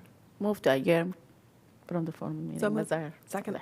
All right, moved by Salah, seconded by Alter. All in favor, say aye. Aye. Aye. Any opposed? We are adjourned from our formal meeting. All right. We will reconvene our work session, which is, today is still April 7, 2026. And we are at continuing the conversation from item 5. And I know that it was just comments from council at this time. I think he was trying to say something. Oh, We left it at that. We were talking about the Nonprofit. the nonprofit, the establishment of the nonprofit, and I think my questions will be able to be answered probably just by Eric or down the line. I'm forgetting the gentleman's name, but our David Bright. David Bright, yes. Yeah. I was basically just going to ask more about, the makeup of the board to make sure that at the end of the day, if we're talking about the nonprofit that is going to control the city's municipal units, I want to make sure at the end of the day the city has the final say, just to talk through all of that. That's the only thing. But we don't need to keep us any longer. Those are conversations that we can have in the future. Especially if that's not something that you need direction from us right now. That actually gets to my question. So the next step is the Articles of Incorporation, correct? Yes, so they would, in order, we would want to incorporate, and Mr. Bright will take care of that for us. And then those three initial directors, again, the Mayor Pro Tem, Tracy Haichu as NDS Director, and Rachel Carter as Housing Authority Coordinator, would serve as the initial directors. That will be a challenging assignment, as that will be a working board. And they would then recruit at least two other I'll say non-city individuals to serve on the board. I say at least two because if those three are ever conflicted out, and this is one of the things that Mr. Bright was addressing, then you need at least 2 left to take action. So we need at least 5. We would maybe shoot for 5 and exactly 5, so that they can both take action when it's needed, but still have 3 city people out of a 5-person board. And then the board would do the rest of like creating the bylaws and that sort of, the rest of that work would come after the article, it's been incorporated. Right. My apologies. I thought that the draft articles of incorporation and bylaws were to be included in your packet. I'm told that they were not. They're not. Those are documents that Mr. Bright and I have already worked through. So that's already ready from our perspective. But to answer your question, yes, the bylaws would be adopted by the directors. Is the number of directors determined in the articles of incorporation or in the bylaws? In the bylaws, it says at least 5. Yeah, I'd be interested in us saying 5. It could always be amended, Sure. but I think establishing it at 5 would be Yeah, would be great. good. And 3 required to be staff. Right. The 2 staff, 1 council member. which is Oh, the mayor. Right. Sure, And those are ex officio, and so those are, I'll say, permanent, if you will. Whoever fills those 3 roles would serve on the board. Got it. You mean it's still from the community at large only 2? Yes. It's still like city majority kind of. Yes. Yeah, that's what we Yeah, want to see. and I'm also just a little bit confused about the, how it would be a conflict of interest if, like, where the conflict of interest where this, Sure. like, the city staff and the city councilor can't have the nonprofit work with the city. Sure. I'm There's a just- couple of examples I can think of. Okay. As you're aware, at some point, the property, the units, the residential units in question are going to be transferred from the city to the nonprofit. We envision they'll be sold to the nonprofit, or at least the terms of that transfer will need to be negotiated. They'll need to be negotiated between the nonprofit and the city. And so that's a time when the mayor pro tem, for example, and even the 2 city employees that we've mentioned would be conflicted out in all likelihood.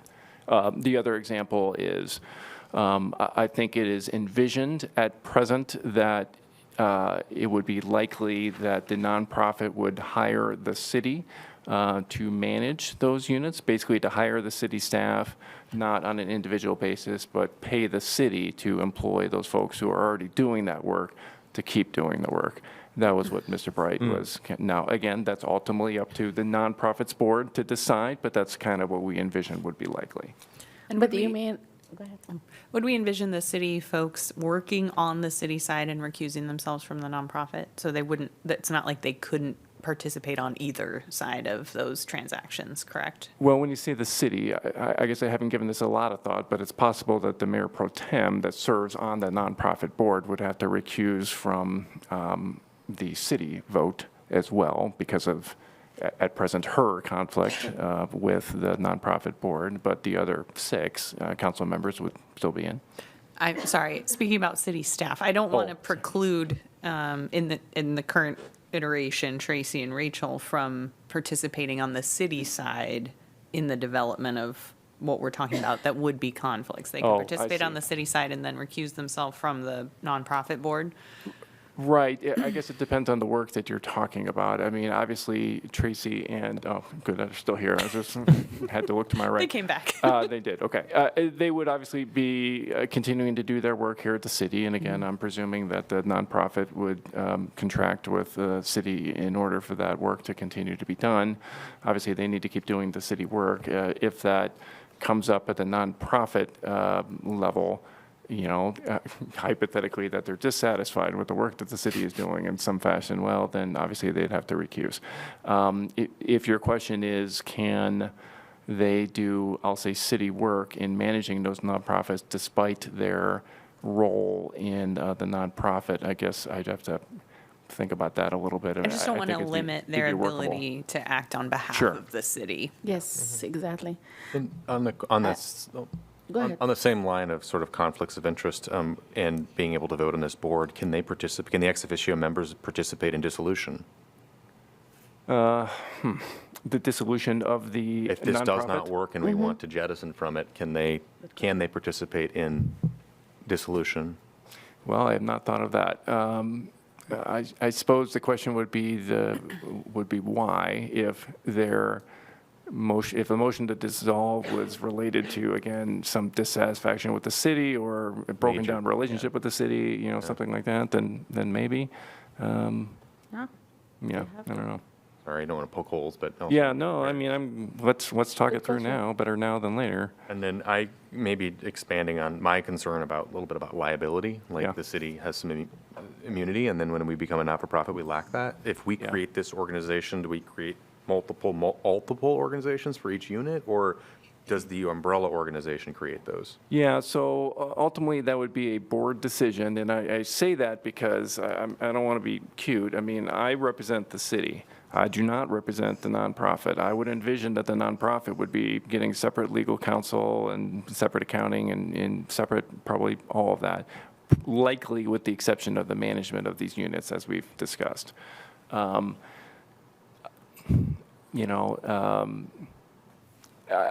would imagine that a nonprofit would take steps perhaps like a private landlord in creating separate LLCs so as to silo their liability. That is, if they, let's say have a trip and fall case in front of one of their apartment units that results in a large judgment, it would only be that one LLC that could be affected as opposed to the remainder. That's the decision that the board would have to make down the line. As you and I have discussed, one of the disadvantages, of course, is that the city has some sovereign immunity from the Municipal Tort Claims Act in Chapter 670. Presumably the nonprofit would not, but probably in the balance of considerations versus the cash flow that is the significant advantage of this, I clearly would be in favor of moving forward, I would advise. I really would like to understand again, because to your questions, Council Burgess, that for when it comes to conflict of interest, I want you just to repeat again what that means. Is this means like, for example, if something that, as you said, the city is doing it and the city have to recuse themselves, where the staff have to recuse themselves. If we're talking about the 5 people now, sure, the 2 staff and the mayor pro tem, 3 of them have to recuse themselves. That's what you think? Well, again, if the question is, let's say, a contract with the city, I would say, yeah, they would probably. I mean, again, ultimately, that would be the advice would have to come from their attorney. But my opinion would be that that seems like a gimme. Yeah, that they would probably have to. Is that means like when if we want to contract, the city have to manage the property, and now we wanted to vote for that as a nonprofit, like. And the number of those 3 people will recuse themselves, right. And the 2 people will be the people who decide, which is our public people. Right. Yeah. I really am concerned about that. Well, I guess maybe this will ease your concern, maybe not. But the Articles of Incorporation lay out the 3 initial directors, and they're the 3 that we've mentioned: the mayor pro tem, Tracy and Rachel, to be informal. They do the recruiting for who those other 2 are. They need to elect those other 2. So they would likely want to be intentional and deliberate about who they are selecting. Not, that they presuppose any votes, but, you would want to probably get people who, are interested in the best, in the mission of the Housing Authority and so forth, and appreciate the value that Housing Authority staff has given all these years to the management of these properties. I guess I'd just say that. I understand that, but you never know. That's fair. I mean, it's ultimately, those are 2 independent members, and they have to. Like Tracy tried to say something, yeah. Yeah. No. We're working with 2 different consultants who are advising us on this way, and I can't guarantee you the exact nonprofit setup, but what they're telling us is the nonprofit is simply the repository of the assets, and they typically don't have employees. So they're contracting with the Housing Authority, and we're managing it, but we probably will have to contract out for legal advice and maybe separate accounting. But there will be no employees with the nonprofit. They will be contracting, and the whole purpose in the bylaws and Articles of Incorporation is to operate exclusively for the benefit of and in the support of the purpose and functions of the Housing Authority. So there's some. That does help. And then when we provide those assets into there, we'll have to get attorney advice. there'll be so many strings because no nonprofit, I think we talked to our consultant today, like the first tranche or whatever term they use, the 53, and maybe a RAD or a Section 8 disposition is 53 units. That's over $10 million. No nonprofit that we work with has $10 million to give to us. And so there'll be a bunch of, I think, protections, like, like when you give land to the EVIP, we gave them a grant, and then they gave us, we didn't really transfer money, but we transferred property. There'll be protections about deed restrictions regarding that property. And so we'll be managing, the Housing Authority will be managing it, and the nonprofit will have no employees if we administer it like we've seen in other housing authorities that have done this. I don't know if that helps or confuses things. What I kind of hear, the description, and again, I'll probably know better because we'll have those documents to review for the next meeting. So what I kind of hear this is those other two members who are coming from the community are almost kind of that outside oversight almost, right? So we got somebody other than from outside of our city council and city staff, which the council oversees, so that's still kind of our entity. But just two other sets of eyeballs to kind of look over some of these decisions. Am I reading that somewhat Yeah, correctly? and the three of us will meet. I mean, definitely, we want certain expertise that we're after, whether it's development, Sure. finance experience, just to have another a Fiscal. skill set that we're after that we want on that board. Right, yeah, that's kind of what I'm understanding, so it sounds like I'm not too far off. What kind of organization? I felt like I heard Mr. Bright say we are not going to organize as a not-for-profit. I think he said he would not look for tax exemption, if I remember. It would be a Chapter 504 nonprofit. We don't need that. That's what he said. Yeah, I think the idea is that it is not likely that this is an entity that would do fundraising and thus, would want to offer donors tax exemption. We would be giving them money, but we don't pay taxes. We, the city, don't pay taxes anyway, so it doesn't matter to the city. Okay. But, if it ever got to the point where there were a bunch of generous residents that wanted to contribute to the cause, then that board would probably reconsider and see if they can get tax exempt. Okay. I don't think that decision has to be made now. I think they can decide Sure. 3 years from now. Regardless of which organization you choose, you can still receive tax credits from the federal government if we want to. It's just private donors receiving that benefit as a donor. Tax exempt Yes. status. Yeah, it's being organized under a Chapter 504 nonprofit. Got it.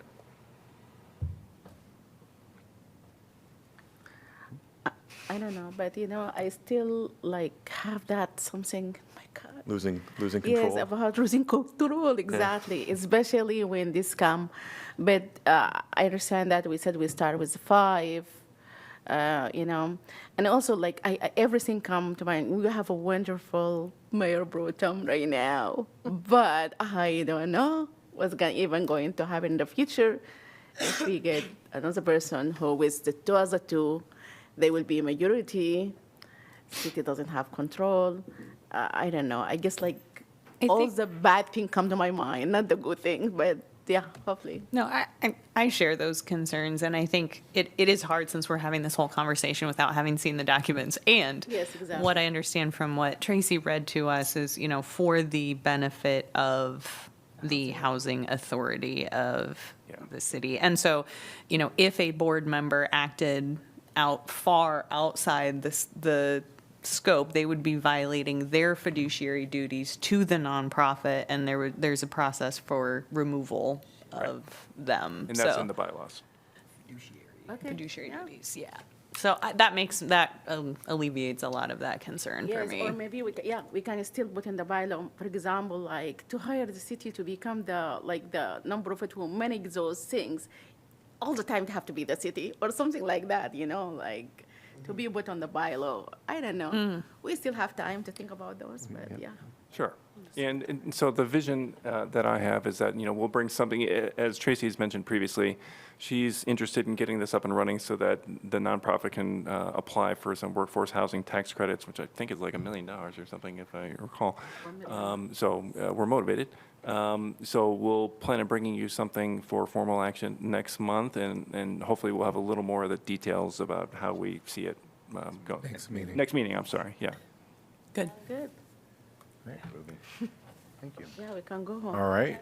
If nothing else on that item, number 6 is council updates on assigned boards, commissions, and committees. Most of that was done at the last meeting. Any other items that people want to discuss there?